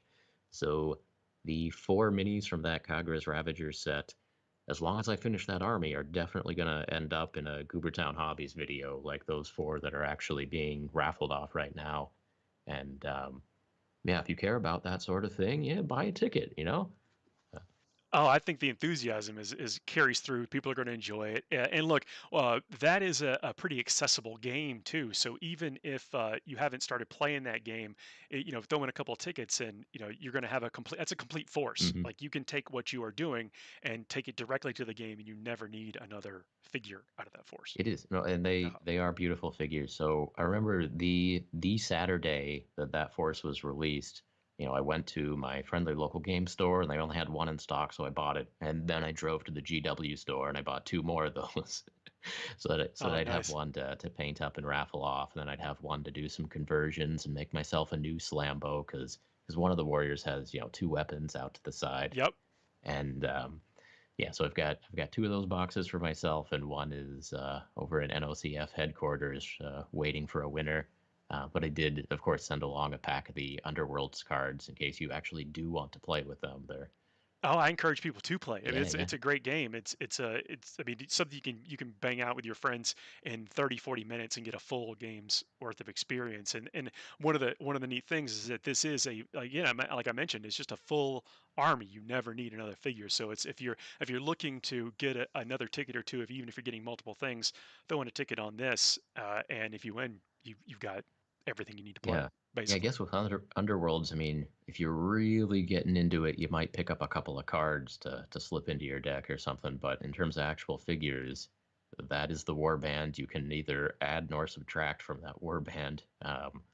And even in a couple of years, once it rotates out of official play or whatever, yeah, still should look good on the shelf, I hope. And It's a neat yeah. feature of the game. Yeah. So what's the other thing you're working on? Yeah, so I also got roped into helping out with a Khorne Chaos Space Marine Chaos Army. So this is the same crew that was working on the Blood Angels army from last year. And I can appreciate that affiliation with Red. yeah, I'm I a Blood was, Angels guy. That's honestly, I was like, I don't know if I want to paint any more Red Space Marines. I was thinking of, like, politely declining this year and just focusing on the Kagras Ravagers. But then the list of figures that were actually going to be in that army, got shared around on the email chain, and there are 2 Lord Discordants on Hellstalker in there, and so yeah, if it was just like, Brent, do you want to paint 30 red Chaos Space Marines? I probably would have said, I'll catch up with you next year. But there was, yeah, Lord Discordant on Hellstalker, which is one of the minis from, there was some, box set that came out a year ago or so from Games Workshop, and it was one of the centerpieces. It's Yeah, amazing. It's an amazing model. It looks, I mean, yeah. intimidating, and vicious. I mean, it's again, amazing sculpt, amazing model. Yeah. So have you painted this yet, or is Oh, it oh yes, still oh yes, yes, yes. okay? All right. Yeah, so it's like this giant metal insect thing, of which Chaos Space Marines has a couple. And so it's this big armored 6-legged thing. And then, I mean, I still don't understand all the lore, but it has like fleshy mandibles sticking out the front end of it. So there's something living in there. It has, all Awfully these chaotic. tubes that are filled with colorful liquids and stuff. But yes, I've painted that. Got some sweet red to black fades on there, and then painted all the trim. And man, Chaos Space Marines have a lot of trim, so that was. So I'm glad I didn't sign up to paint 30, even just infantry troops. But yeah, That's another one of those things. You unlock a trick, you figure out what works for you, and then you can kind of go on autopilot. Maybe it's different for well, everybody. I definitely was going on autopilot, but no matter how you do it, that trim takes a long time to do, which was fine. I actually found it really relaxing and everything. And yeah, it made me appreciate that army. Like, I don't know, Warhammer IP, some of the stuff is so like out there and weird that it takes a while to click with you. And I've always found that it takes like a couple of years before like the next army clicks with you. Like, oh, yeah, okay, I guess Tau are pretty cool, or whatever. Like, and so it took a while for me to care about Space Marines, and then finally that sunk in. Like, oh yeah, okay. I mean, there's some cool design elements there, and they're really, yeah, okay. I can learn to enjoy these. Um, and then for me, Chaos Space Marines, this was the project that did it.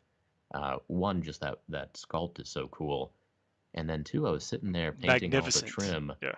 and people complain about all that trim, but I actually really like it. And so I'm working on a video here in Goobertown right now with a serious recommendation that new painters give Chaos Space Marines a try. And my argument here is that all of that trim adds so much contrast and like definition to all the important shapes on the model, so that even if you're painting by numbers, you got the red armor and then you got the gold trim. And yes, both of those steps are going to take a long time, but when you get done, you don't need to edge highlight because all the edges are covered in metal. And all the edges being covered in metal, they basically do the job of edge highlighting. So they trace Just by the around nature each of of the light. shapes. Yeah. They add the contrast to each of the shapes, and yeah, now you've got 2 colors on the mini. and they're also really well balanced. Like the composition is right because they're both spread throughout the entire figure. And so, yeah, as soon as I finished doing a nice job on that Hellstalker, then I took out just a couple of spare, Chaos Space Marines I had around here. Just started laying down like 2 colors, and like, wow, like even without shading or highlighting or anything like you've that, got the like, corruption of chaos. these are not bad. These are not bad. And yeah, so also on this particular army project for the Khorne army, actually several names that you'll recognize, but one of the ones is Dave from Mini Wargamer Dave, and Chaos enthusiast. And so, I've long known that he is just obsessed with this faction, and I mean, I don't think I'll ever fully understand what goes on in his mind, but like I'm getting there. I'm starting to see the appeal of these minis for sure. Yeah. That's how chaos gets you, man. I guess. Soon you'll be hooked. Well, look, if people have not already gone to check it out, go to the Nova Open Charitable Foundation website. Look at the armies, look at the single models, look at the special things that are up for raffle. Get a couple of tickets. It all goes to a great cause. Brent, is there anything else you'd like to cover before we wrap this up? No, you just said it. Go check out all those auctions. They're yeah, this year, every year has a lot of great stuff. This year, again, lots of wonderful options, and man, I almost need to like make a straw account over here to buy a few tickets myself. It's really great to have you participate and seeing the stuff that you're doing this year. Hopefully we can check in with you again as we get closer to the virtual event that we're going to host. But as always, it's really great catching up with you. Absolutely. Have a good day. You too.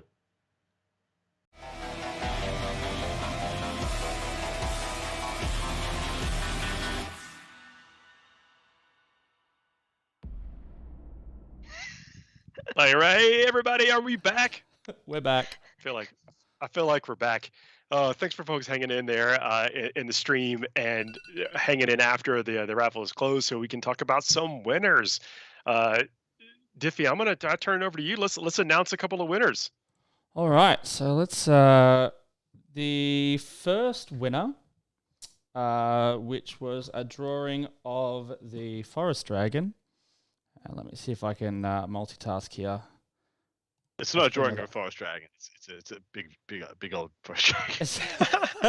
Yes. It's a 3D. You didn't win a drawing of a forest dragon. Apologies. Yes. I wish it was. So the I'll draw you Forest one if you'd Dragon, like. was won It's not gonna by be good. Kay Bibberstein from Waukesha, Wisconsin. Well done, Diffey, reading that out, and well done to the winner. That is a phenomenal piece, and I hope you're really happy with it. Hope you play Sylvaneth, or if not, you play some other D&D related game that you can make use of this beautiful dragon. I got a buddy. He collects dragons to eventually spring on his unwitting party members. I mean, that's I do the same thing. I have a collection of beholders in a game that I'm gonna run, and it's gonna crescendo into the party will have to fight an otherworldly number of beholders. So, look, you can do whatever you want with these miniatures. Is what I'm talking about. That's what. All right. Do you want to go into our second drawing that is not a drawing? Yeah, hang on. Yes. So Jay Crosby says it's 12:20 a.m. there. Where are you coming in from? Where is it? Yeah, I mean that's 12 hours in the future. That's got to be down in y'all's land. That'd be Yeah, somewhere- Western Australia. I would have thought Western Australia. Yeah, That's my money. because they're 2 hours. They're 2 hours behind us, almost on the dot. So yeah, that's perfect. Exactly on the dot. Just Yeah. Dude, go back to your forest dragon drawings, man. we've moved on. We're up to Okay, what do we got next? What do we we're got up next? to the Iron Skull Lads. Blood Bowl Black Orcs. You get goblins and black orcs, and you get an OG Blood Bowl- modeled troll. I'll say this: Blood Bowl, you can play it campaign style, but to me, and I've felt this way for years, and I don't know if we've gotten past that. I think Blood Bowl is the best one-off game that Games Workshop has made.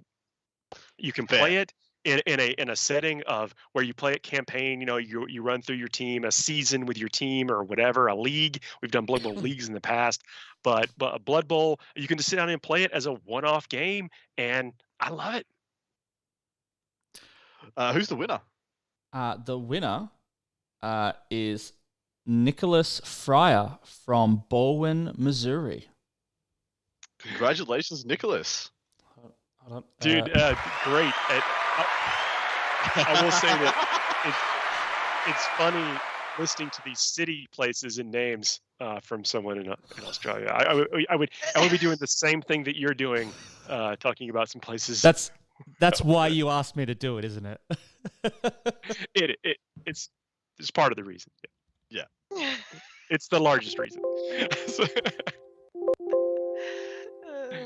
Are you sure there's no like small dark Eldar part of you, Paul Murphy? You just want to torture Josh. We have any other draws coming through, or We do. I'm holding just fire? No, we've got one more that has just come through that I'm trying to find.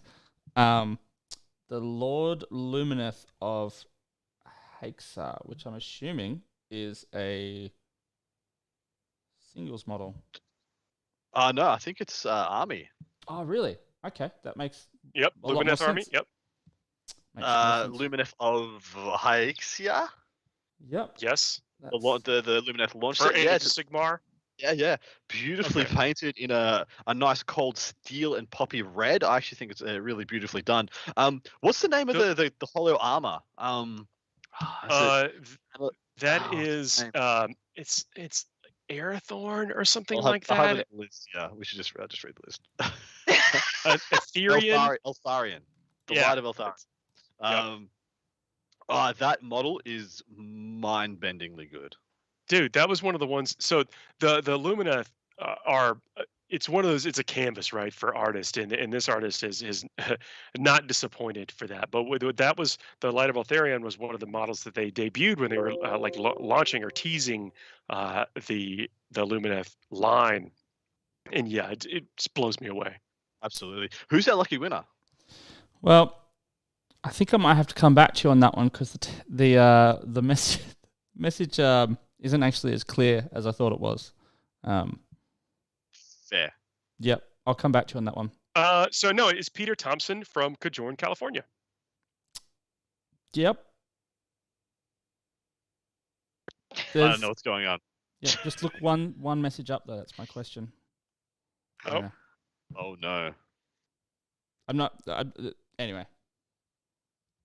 Well, look, the winners are going to be Sorry, contacted. apologies. No, I'm understanding now what's going on here. So, The winners will be contacted officially by Nova Open Charitable Yeah. Foundation. You don't have to worry about necessarily what we say. The people will get their contacts from. But dude, these models, this is a really beautiful starter army. 4 of the Cav, bunch of the Spearmen. Sorry, 5 of the Cav. Why do I think it was 4? There's one blending in there. This is a really unique. You see the frills. I don't know what to call them. The accents, the kind of blended pink to red on a lot of the what do you call them? What, the mains, the crests? Yeah, the mains, the crests, the headdresses. I think it's a really, really nice touch. Yeah, this is one of those the color schemes. They absolutely pop with this. Normally you see this army and it's in cool colors, so it'll be like cool white with cool blue. It's really interesting that the artist has gone to a more warmer color palette for this one, and I actually really like it. I really like it as well. I actually, so what the colors G chose for those models, I thought they actually didn't do. I know that the traditional high elf colors, and it made a lot of sense that they'd be painted that way. But I thought they actually didn't do the models as much justice as they could have. And I do think that doing a lot of the pieces, breaking up the pieces with different colors, some warm, some cold, and some in the middle, really shows a lot more about what's going on. Well, these models you can do. I mean, really, it lends itself to doing whatever you want. You can play with them. You could really experiment and bring in your own style. Well, I guess every army you can bring in your own theme and stuff, but sometimes the models just kind of beg for it. And this is one of those, like we see here with the crest, like you pointed out, the shields, the color combinations, the palettes that they go with this. Yeah, uh, yeah. This is a showcase. Absolutely. Do we have another one to announce? Do we have any more that have come out and been churned out by the lovely NSCF? Well, we've backend? got the mountain giant. So David Castillo won the mountain giant from San Jose, California. And an interesting note is that they only kicked in tickets for that, so they really seem to really want it. And it's nice that they came away with it. That's another one. It's going to look great on a shelf. It's going to look great in a tabletop role playing game. Now this, I like how muted and understated this is. Like, and I like how you, it's rare and it's almost brave what the artist has done here, and that the lighter portion of the model is down towards the model's feet, the model's shins, because it's actually got a little bit of light, a little bit of OSL coming towards his knee and calf area. And so the actual bit that people always look at, people always are drawn to faces, and I think that's just a thing about being human. That is kind of the darkest part of the model, whereas the lightest part of the model is at the bottom around his weapon, his shins, his feet. And I think that's a really interesting touch. So this is from it's Mark Sarastro. I actually had the benefit of sitting down and talking with them leading up to this, and seeing and hearing a little bit about their journey as they were painting it. And this is, I mean, just look like exactly like you pointed out. There is so much artistry represented on this model. So it's kind of cool that someone that obviously really wanted it seems to have come away with it. That's nice. Yeah, spot on. It's obvious this individual wanted this model, and yeah, happy to see it happen. So we're going to see some a conclusion here to our Terror of the Silent story. I think that's we're going to draw that winner next. I know I kicked in a ticket. What did we draw? So the Terror of the Silent. That's the Reaper miniature that we talked about earlier. Oh yes, Tanya. Yeah. So Tanya, I'm crossing my fingers for you. Tanya the Silent. Yeah, there you go. Oh, she's so beautiful. I know. There's a lot going on behind the scenes, and I know Diffey, you're spinning some plates, and so is the foundation itself, trying to get these turned around for us so we can talk about them over the scope of our broadcast here. Yeah, and it's there's a lot of moving parts that go into something like this, and even more moving parts that go into putting on a production like this. As you guys may or may not know, our man Joshua Diffey right there. Me, Paul, Tanya essentially have the easy job. We just get to actually just spin words and do what we feel that comes naturally to us.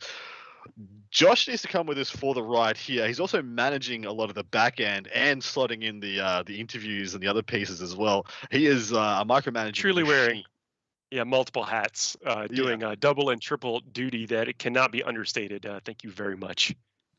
So this Tara piece, we hyped this one up enormously because of how unique this piece is, and almost like who knows? And not to say this was ever be a thing, but if you win this piece and 20 years from now, Reaper's the new G dub.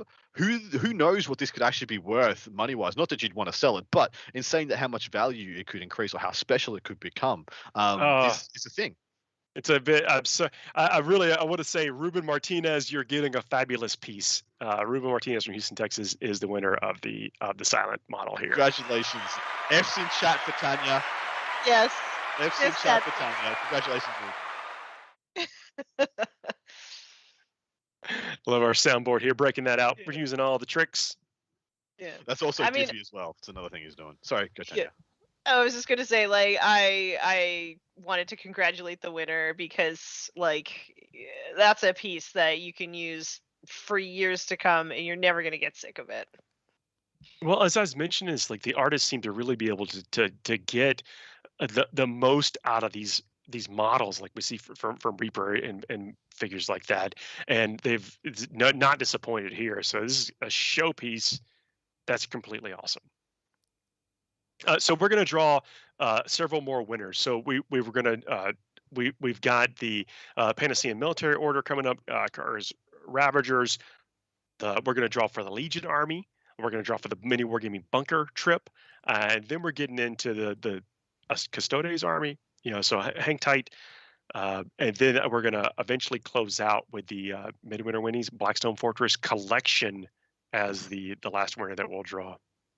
And yeah, the Here. rest will be drawn off screen. You'll be contacted privately by whatever means was listed when you purchased your raffle tickets. And thank you once again.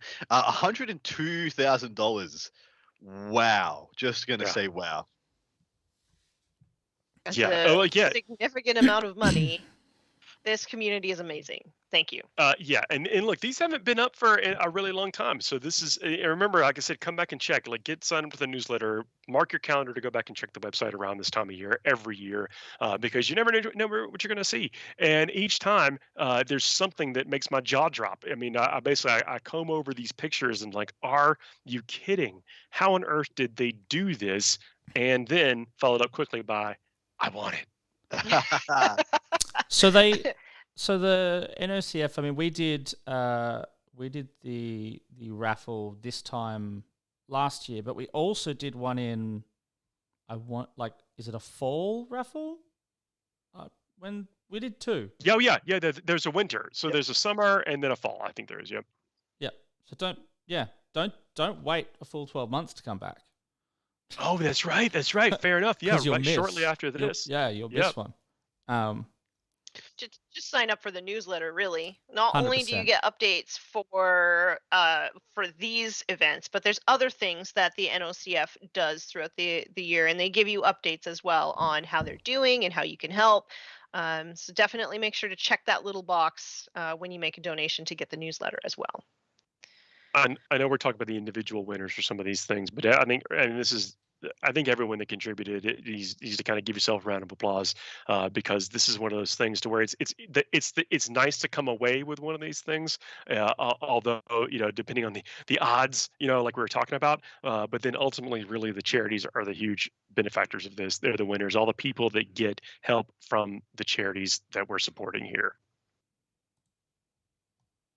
Yeah, Sure. exactly right. And to just mention those again, that is Doctors Without Borders, the BCRF, that the Breast Cancer Breast Cancer Research Foundation. Yep. Yeah, and Fisher House. And of course there's a couple other. I think Midwinter Minis have their own charity that they're donating to exclusively, and kudos to them for being such an awesome and avid supporter.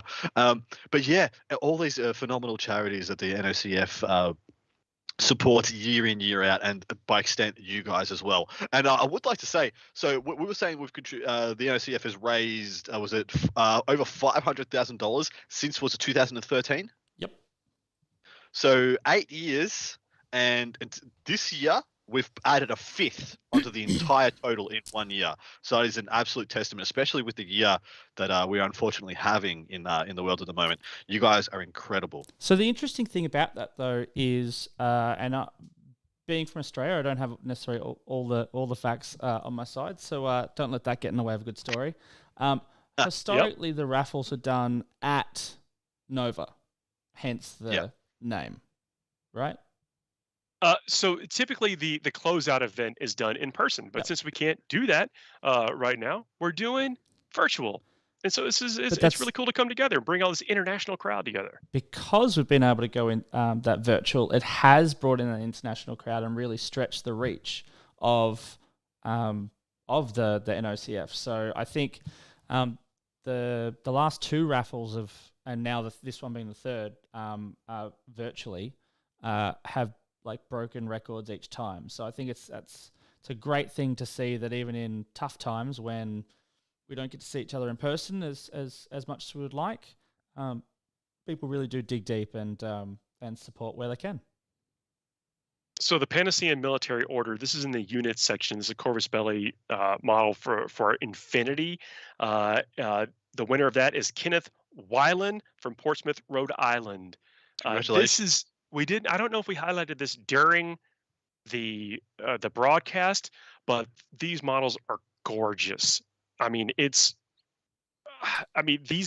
models lend themselves to some good paint jobs. As we talked about, the technology of model making is awesome, but just the striking color scheme of this unit, which I believe actually gets you a long way in this game. So congratulations to the winner there. Another stat is that over the years, over $500,000 from 100 plus countries.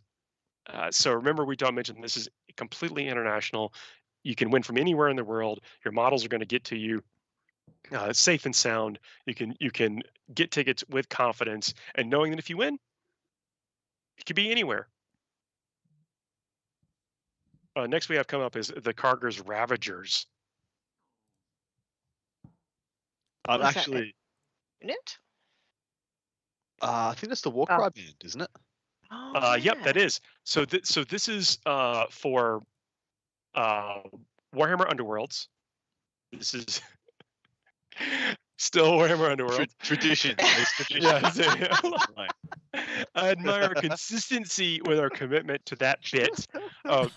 But this is one of those to where if you bid on something like that or get tickets for something like this, this is a complete unit. Like everything you need for this force is here. So when you see something for Underworlds, you don't ever have to worry about adding to it. This is your army for that, and so you can always play with these figures all the time. It's everything you need. You're never going to need another figure for this warband. That's one of the brilliant things about Warhammer Underworlds. At least until a couple of cycles, and then you're not allowed to use it anymore. It does as seasons, right? So, but Yeah. still, but at the same time, that stuff is cyclical. You're not going to need anything else to build off of this. You could just take it and play it and go for it. And it really And doesn't the take winner of much this to turn is- this into 40k fantasy models, whatever you really want. Those guys are very well poised to turn into so many other things. Well, typically they'll get data slate or War Scrolls for Age of Sigmar from this. Who's the winner? Thing. First international winner, we've got Tyler McDonald from Bon Accord, Alberta, Canada. Hey, yeah. Canadian. Congratulations. Congratulations. Where is that on the map, Tanya? Where's that on the map? It's west, but it's not as west as me. Well, congratulations! It's absolutely. I hope you play Warhammer Underworlds, and I hope you can impress your friends with these cool miniatures. Well, you'd like to think if they were bidding on it, either they play the game or they got a plan for the models. So, good luck to you, and I hope you get a lot of love out of them. Yep. And the thing is, so there's Warhammer Underworlds. It's one of those to where it's a part miniature strategy game, part deck building, and then part die rolling. So if you can kind of look at I look at Warhammer Underworlds, it's almost the perfect game. And the fact that you can play an entire game in 15-20 minutes sometimes. It's I've a never great played it before. it's a great competitive format as well. Yep. Is it only not perfect because it doesn't have Sanguinius or Mephiston in it? Yeah, it definitely needs more Mephiston. And if you can figure out a way to get Mephiston into your Warhammer Underworlds, then I know what faction I'd be playing, of course. But no, it's so everybody's got their own taste for what games are, but I'm saying it scratches all those itches. You've got competition, you've got what is close to a pretty level playing field because everyone has access to everything, and you don't. We talk about a lot about. We're talking about 2,000-point tournament list and that kind of stuff. We talk a little bit about a hobby lag. If you can find time to paint a few miniatures, you do a little bit of research on the deck, and then you have a little bit luck on the dice. It's a pretty equal playing field for things. And the great thing is that you can get a best of 3, a best of 5 done in an hour and a half, 2 hours, and that's with casual play and setting up the board. Your play experience can be different every time, but yet somewhat similar there every time. And that's what I love. All those concepts boil down into a miniature game that gives us that feel of moving things around the table. Yeah, spot on, and it's a real testament to GW that they're trying to diversify the appeal of their games to so many different sections of the hobby community. We have for a while there we just had like non-stop board games. The newer version of what was it? The dungeon crawler. Silver Tower. Silver Tower, of course, which I played a lot of that, and it was a hell of a lot of fun. It was. We're going to talk about the Blackstone Fortress, where you get to experience this miniature moving games with people that may not be as into the miniature games as you are. So our winner of the Star Wars Legion Clone Wars, Lucas Perdue from San Francisco, California. Congratulations. That's something that's a game. People love the property. People love Star Wars. People love miniature games, and you're going to be able to put that force directly on the table. It's beautifully painted as well. Yeah. I will say some of the miniatures in this range are phenomenally good canvases to paint upon. Like I do really love the stormtroopers. They have that blank canvas feel to them, where they can really go as deep as you like. I do apologize. I have the hiccups right now, which is exceptional. Well, we'll try to make it easy on you, but I will say that with the Star Wars, there's so many properties, with that, and you can bring those characters to life from any of the things like the Rebels, the Bad Batch, the Clone Wars. Like I love experiencing um, that property with my family, and then also, if you're into the miniatures game, then you get to bring that to life in a different way. Yeah, exactly right. And I do really love how like you said, the properties, it spans so many things. It spans so many time frames. Like you said, you have the Rebels and you have the Droid Army. They existed in two different times in that anthology. And yeah, bring them together. Like, when did Grievous and like Luke ever coexist in the same story? And yeah, you can play that out if you want. Yes, you can. The next thing we're going to be doing is the mini wargaming bunker trip. I got a couple So of tickets in this one. This is the first time Adam's invested. Let's see. if you haven't checked out their bunker, so they've themed out almost like a hotel experience up there in their bunker. They do the battle reports, they do their narrative stuff, they do a lot of their filming from this cool Warhammer themed, against Age of Sigmar and Warhammer 40,000 property, and going up there and just in kind of living in their enthusiasm, I think is amazing. I mean, watch their channel. You can see it. You watch the piece that we did with Dave. It just bleeds through. If I can get a little bit of a corn pun going in there with it. But it makes you excited to be around it while you're watching it, and being up there in it, being part of that story, I think is going to be cool for people that can get there. That venue is absolutely phenomenal. Yep. Oh, it's incredible. It's Tristan Godbold. At least you got a currently cool name. Yep. Winner of the mini wargaming bunker trip. Congratulations. Congratulations, mate. Well done. And hopefully that is just a phenomenal experience for you. Coming up next, we have the Custodes Army we're going to talk about. So I know that we all kicked in a little bit for that. I didn't want to get in the way of you guys. I thought, I'll diversify in some other directions. Look, I sometimes we got to appreciate spread that. it around. I want this so bad. But this is a lot of things. So I know I'd like to own something from the artist. I know I would like to support the three charities that this is going out to. And it may sound ambitious, but I think I can match that color scheme. Yeah. Look, I think it's safe to say this was written in the G-Dub era of Duncan, because this is a very strict to the box art, very well executed. But yeah, strict to the box art. So that means there is a lot of tutorials out there. Some of them done by Duncan himself. Like, you could watch Duncan maybe go to paint the some of Games his Workshop models page. hilariously. And look, even if you wanted this and you are not the lucky winner, but you can replicate it yourself. So it's, I don't want to say it's not that hard, but they make it easy because of the step-by-step process. Yeah. And working with metallics, what I've learned, and look, I'm not a painter. Don't take my advice for necessarily painting, but I can tell you what techniques I use to get effects.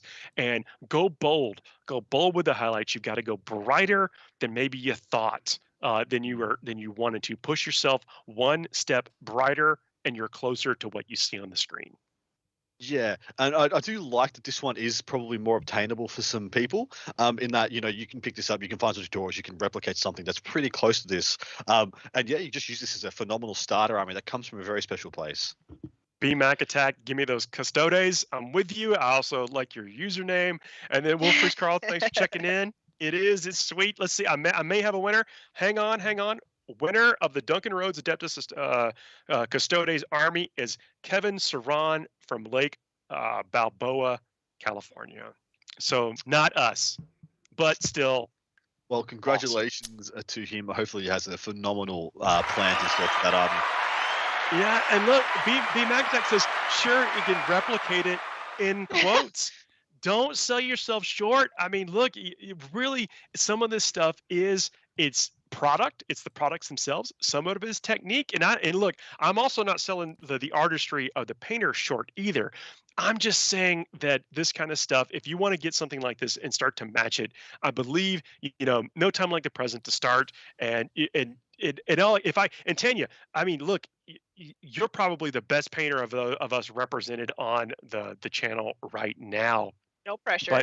But my advice is to go bold, push yourself, feel like, get one more color brighter in your highlights than maybe you were thinking, and I think you'll see the reward from it.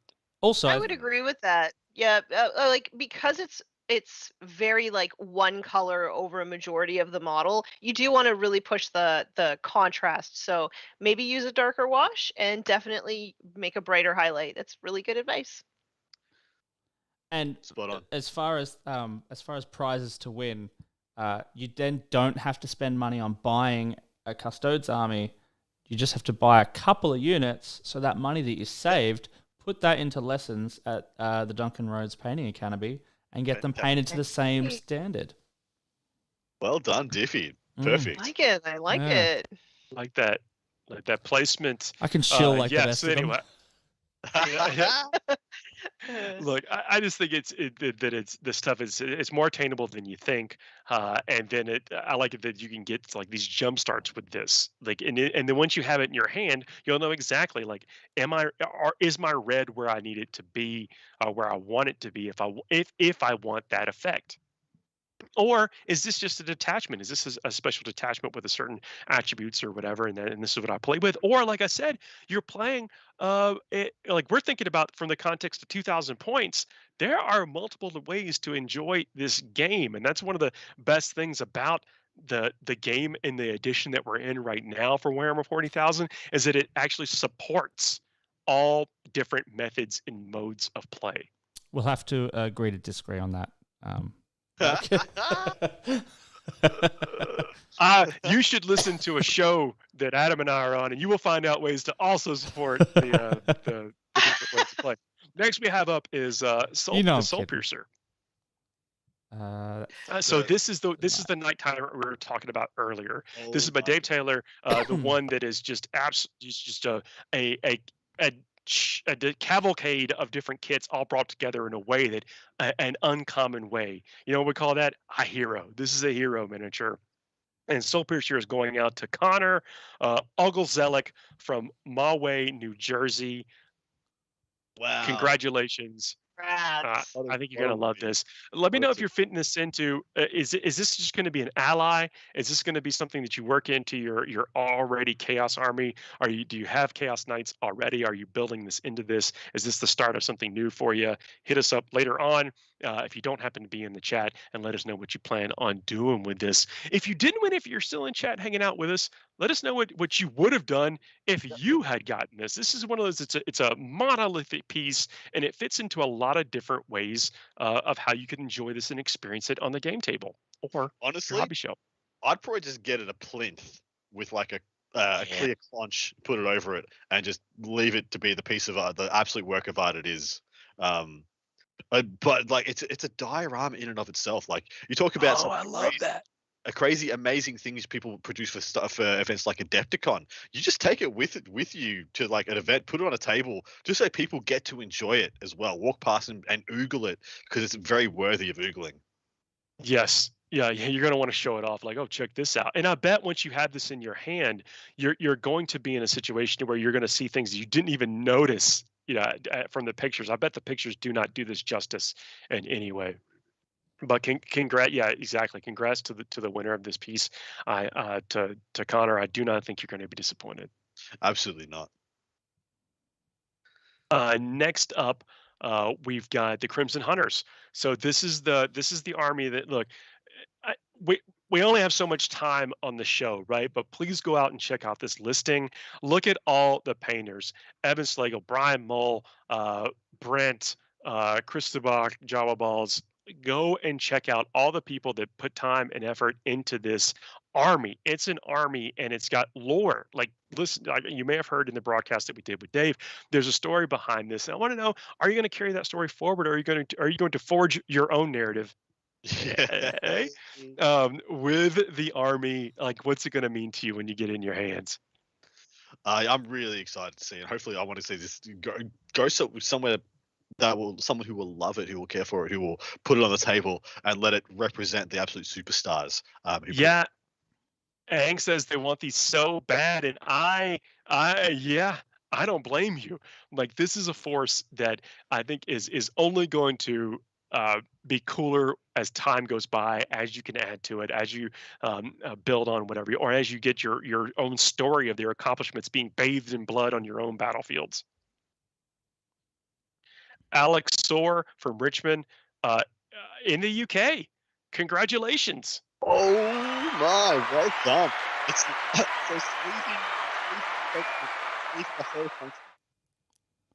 It's leaving a whole continent, guys. It's going to the UK, and hopefully to be represented on battlefields far and wide.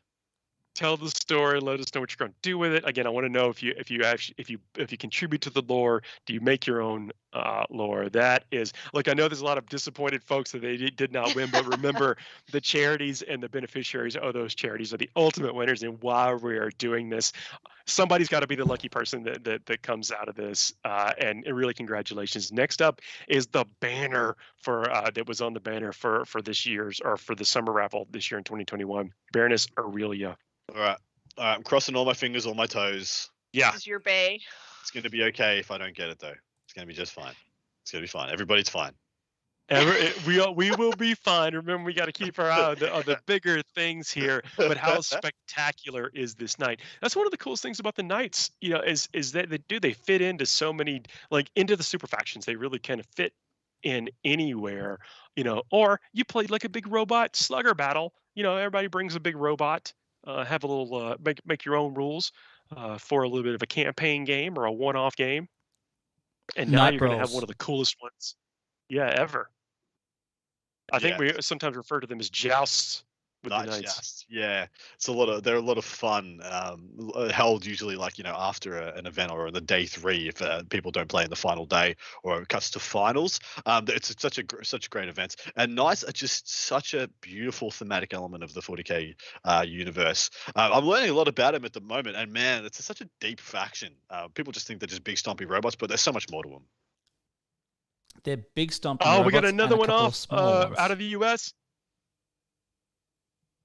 Baroness Aurelia goes to Jamie Hicks from Sudbury in the UK. Congratulations. No. I know this is this is where it goes into like, we already think about that's the one of the fantasy of getting some of these tickets is immediately imagining what we would do with it.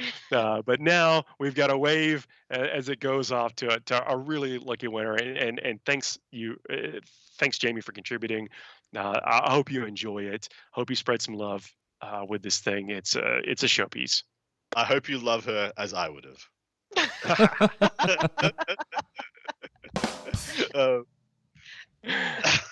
Like Aang, you're in the UK also, man. Thanks for tuning in. Like, and for everyone that is invited this into their ears and their eyes, their homes, their car. Well, maybe don't watch the video. I mostly do audio. So when I ask people if they're driving and listening, not the best thing. Don't do that. But thanks for the folks that have allowed us into wherever they're watching and listening to us this afternoon, morning, evening, middle of the night, or whatever. It means a lot, and I know it means a lot to the foundation. It means a lot to these painters that you've chosen to support, and then it means a ton to these charities that we're supporting. And remember, just showing up and watching is support too, because that helps other people find us. Yeah, it's spot on, man. And it takes so many people to make the NOCF what it is. And I think we're doing the least amount of it. We just sit here for 3 hours and celebrate all the achievements and all the work that people have already put up into this point. Yeah, we get to talk about the cool stuff. We just get to oogle like the same way that they're doing. We got the easy job. Paul does a bunch of interviews, but we do have the easy job. I think I have the easiest job. But it's a pleasure to talk to those folks. For I'm sure. telling you, because their enthusiasm just shines through, and really fortunate that I get to do that. So we're gonna draw one more winner, and that's for the Blackstone Fortress collection donated by Midwinter Minis. And then after that, that's when we're closing out the stream, and it means so much for folks just coming and hanging out with us. Yeah, it's absolutely wonderful. We thrive off the interaction with you guys. Got some chats in the got Wolf Priest Carl floating out just past the surf, almost dropped my earbud. Don't do it. Yeah, Don't drop your wow. earbud. That We're is floating on the surf, listening to, like, how cool is that? That's amazing. That's absolutely amazing. Um, Thanks for hosting. Super fun to join in. Congrats to the winners. I think Osborne Studios is the painter of the Baroness. Of course it is. Dude, thank you so much for the phenomenal contribution. So sorry that I said she had magnetized arms. I feel like such a fool. I almost want to hit you up and just ask you how you painted that model and just pick your brain because yeah, it's a phenomenal piece and absolutely jaw dropping. Congratulations to the winner again. It's a difficult color scheme, especially to get over that large of a model like that. If that was on a smaller one. I love the kind of tightrope it walks between over and under weathering, because it looks like it's got a hell of a lot of weathering and it almost looks like it could be overdone, but it doesn't. It all works together. It looks beautiful. It's like Yeah. just perfect amount. It Got even some- looks like it's got some crackle paint on it in some really select spots, which I adore. That's the thing with weathering. You almost can't do too much. Like push yourself. Like if you're an aspiring painter and you want to achieve that effect, push yourself. Almost more is better in some and not all the time, right? I mean, they found you got to find that balance, right? But some people I think tend to underdo it. They think if I put that much on there that it's too much, but you see that no, that much is perfect, and beautiful in its own right, and it has so much character and tells a story just by looking at it. Great job, and congratulations to the winner, Wolf Priest Carl. Thank you so much for tuning in the chats and being a part of this with us on our live streams. It means so much, and really appreciate the again. Can't say enough to the people that have tuned in and being here with us. So we got one more Blackstone Fortress entire collection. Oh, and so not only have folks contributed to just the tickets themselves, we've had over 100 people throw in the extra $5 when it came to the Amazing. checkout screen, just a little bit extra, completely just on a whim there. That's awesome because that didn't translate to a ticket. That was just helping out the charities, and that generosity means a whole lot. Absolutely. Do we have a winner for this final extremely Cummings, stand by. Please stand by. This is I just wanted to take a minute to talk about the Calm Zone, which is the other charity that the Blackstone Fortress set supports. And the Calm Zone is an amazing organization that offers mental health resources and a hotline to anybody who might be in distress. I think it is a UK charity. However, I believe that they have other resources that are available online, and they just do amazing work. So this is a really great opportunity to support a really great organization. Yeah, it's the CALM stands for it's CALM is the acronym, Campaign Against Living Miserably. And so it's very much a mental health focus and about enhancing people's lives and assisting them to live with as fewer burdens as possible mental health wise. It's something that's very close to a lot of people's hearts, especially at the moment. I mean, I say that about all the charities, especially at the moment,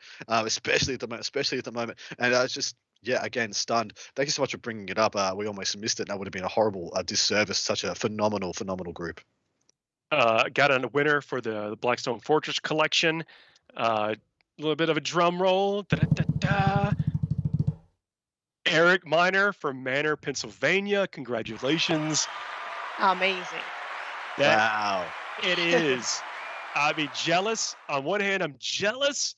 But on the other hand, I cannot wait till you get this in your hands and can experience with your play group and go through the campaign. Blackstone Fortress is one of those to where you walk through a series of adventures, and you're going to build stories. You're going to build a lifetime of memories with this, and it is, yeah.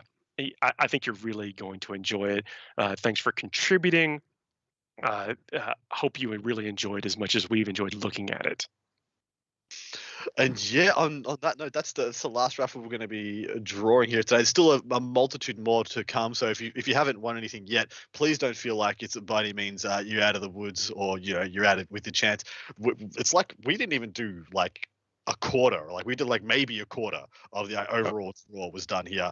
Let me get the gentleman's name right. Eric Rose. Apologies, but feeding the information out. I read what's on the teleprompter. Best in the biz. Thanks, Ron Burgundy. So that's going to be the end of our stream. It feels like the time has flown by. I say this with sincerity. Love you guys for tuning in. Love you guys for being here with me as we've run through this and done this awareness campaign for these wonderful causes. Yeah, it's my eternal privilege and honor to be part of such a wonderful community, to be here, be a face for something that is so incredibly positive in our community as well, and to do it with such friends and such a good cause. Diffey, I know we asked a lot of you over the course of these couple of hours, but you have performed it flawlessly, and thanks for bringing all this to the stream. It would absolutely not be the same without you. Well, look, as I've said in the previous streams, the charities, at least one of them in particular is quite close to heart for me, and it's an honor to be part of it. Tanya, you are a force for good in this hobby. I mean, as the resident, best artist hobby champion on this stream, I feel like you brought us an element of credibility as we talk about some of the paint jobs. You do me a great honor. I definitely feel like I am just a beginner in this hobby, and I'm just so honored to be included along in this crazy ride with all of you, and to be, able to support such an amazing organization that is the NOCF. So thank you so much, everybody. And when we're talking about the community and stuff, we truly are in this together. And so seeing everybody come together like this with their time, with their effort, with their dollars for the tickets, and then with this desire to be a part of something greater than themselves, I think we've accomplished that. We're over $100,000 for the summer raffles here from the Nova Open Charitable Foundation, and we have represented just a small part of that. I mean, I know, and this is not tongue-in-cheek or joking, we've only got to speak about this, which is ultimately the easy thing, with us talking about, because you can look at them. They're awesome. They're amazing. Who doesn't want to talk about them, right? All right. But what has happened behind the scenes is everyone coming together, chipping away. It really is just little incremental things that have become part of something absolutely stellar that are going to make a difference in people's lives. And I don't know how to describe it any more than that, or any differently than that. It's been an honor to be a part of it. Absolutely right, my man. And so everybody behind the scenes of the Nova Open Charitable Foundation, I want to let you know the rest of the winners will be announced. Everything will be put up on the website. I know with confidence all the winners will be contacted, and then sooner or later you're going to get these things in your hands. Hit us up on social media. Let me see pictures of you as you unbox it, unwrap it. Let us know what you're going to do with these things that you've gotten, and then come back and check us out for the fall. There's going to be a whole nother host of stuff going up. Each one is going to be as spectacular or different, or more, maybe speak to you differently than some of these had. But with that, I'll wrap us up. Anybody got anything they want to say before we close this out? Love this community. Love you all. Love the NOCF. Thank you so much, you guys. What he said. Ditto. There you go. Well, y'all have a great rest of y'all's day wherever you are in the world. Thanks again. We'll see you real soon. This is Paul Murphy checking out. Nova Open Charitable Foundation. Check them out. See you next time. See you next time. Bye-bye.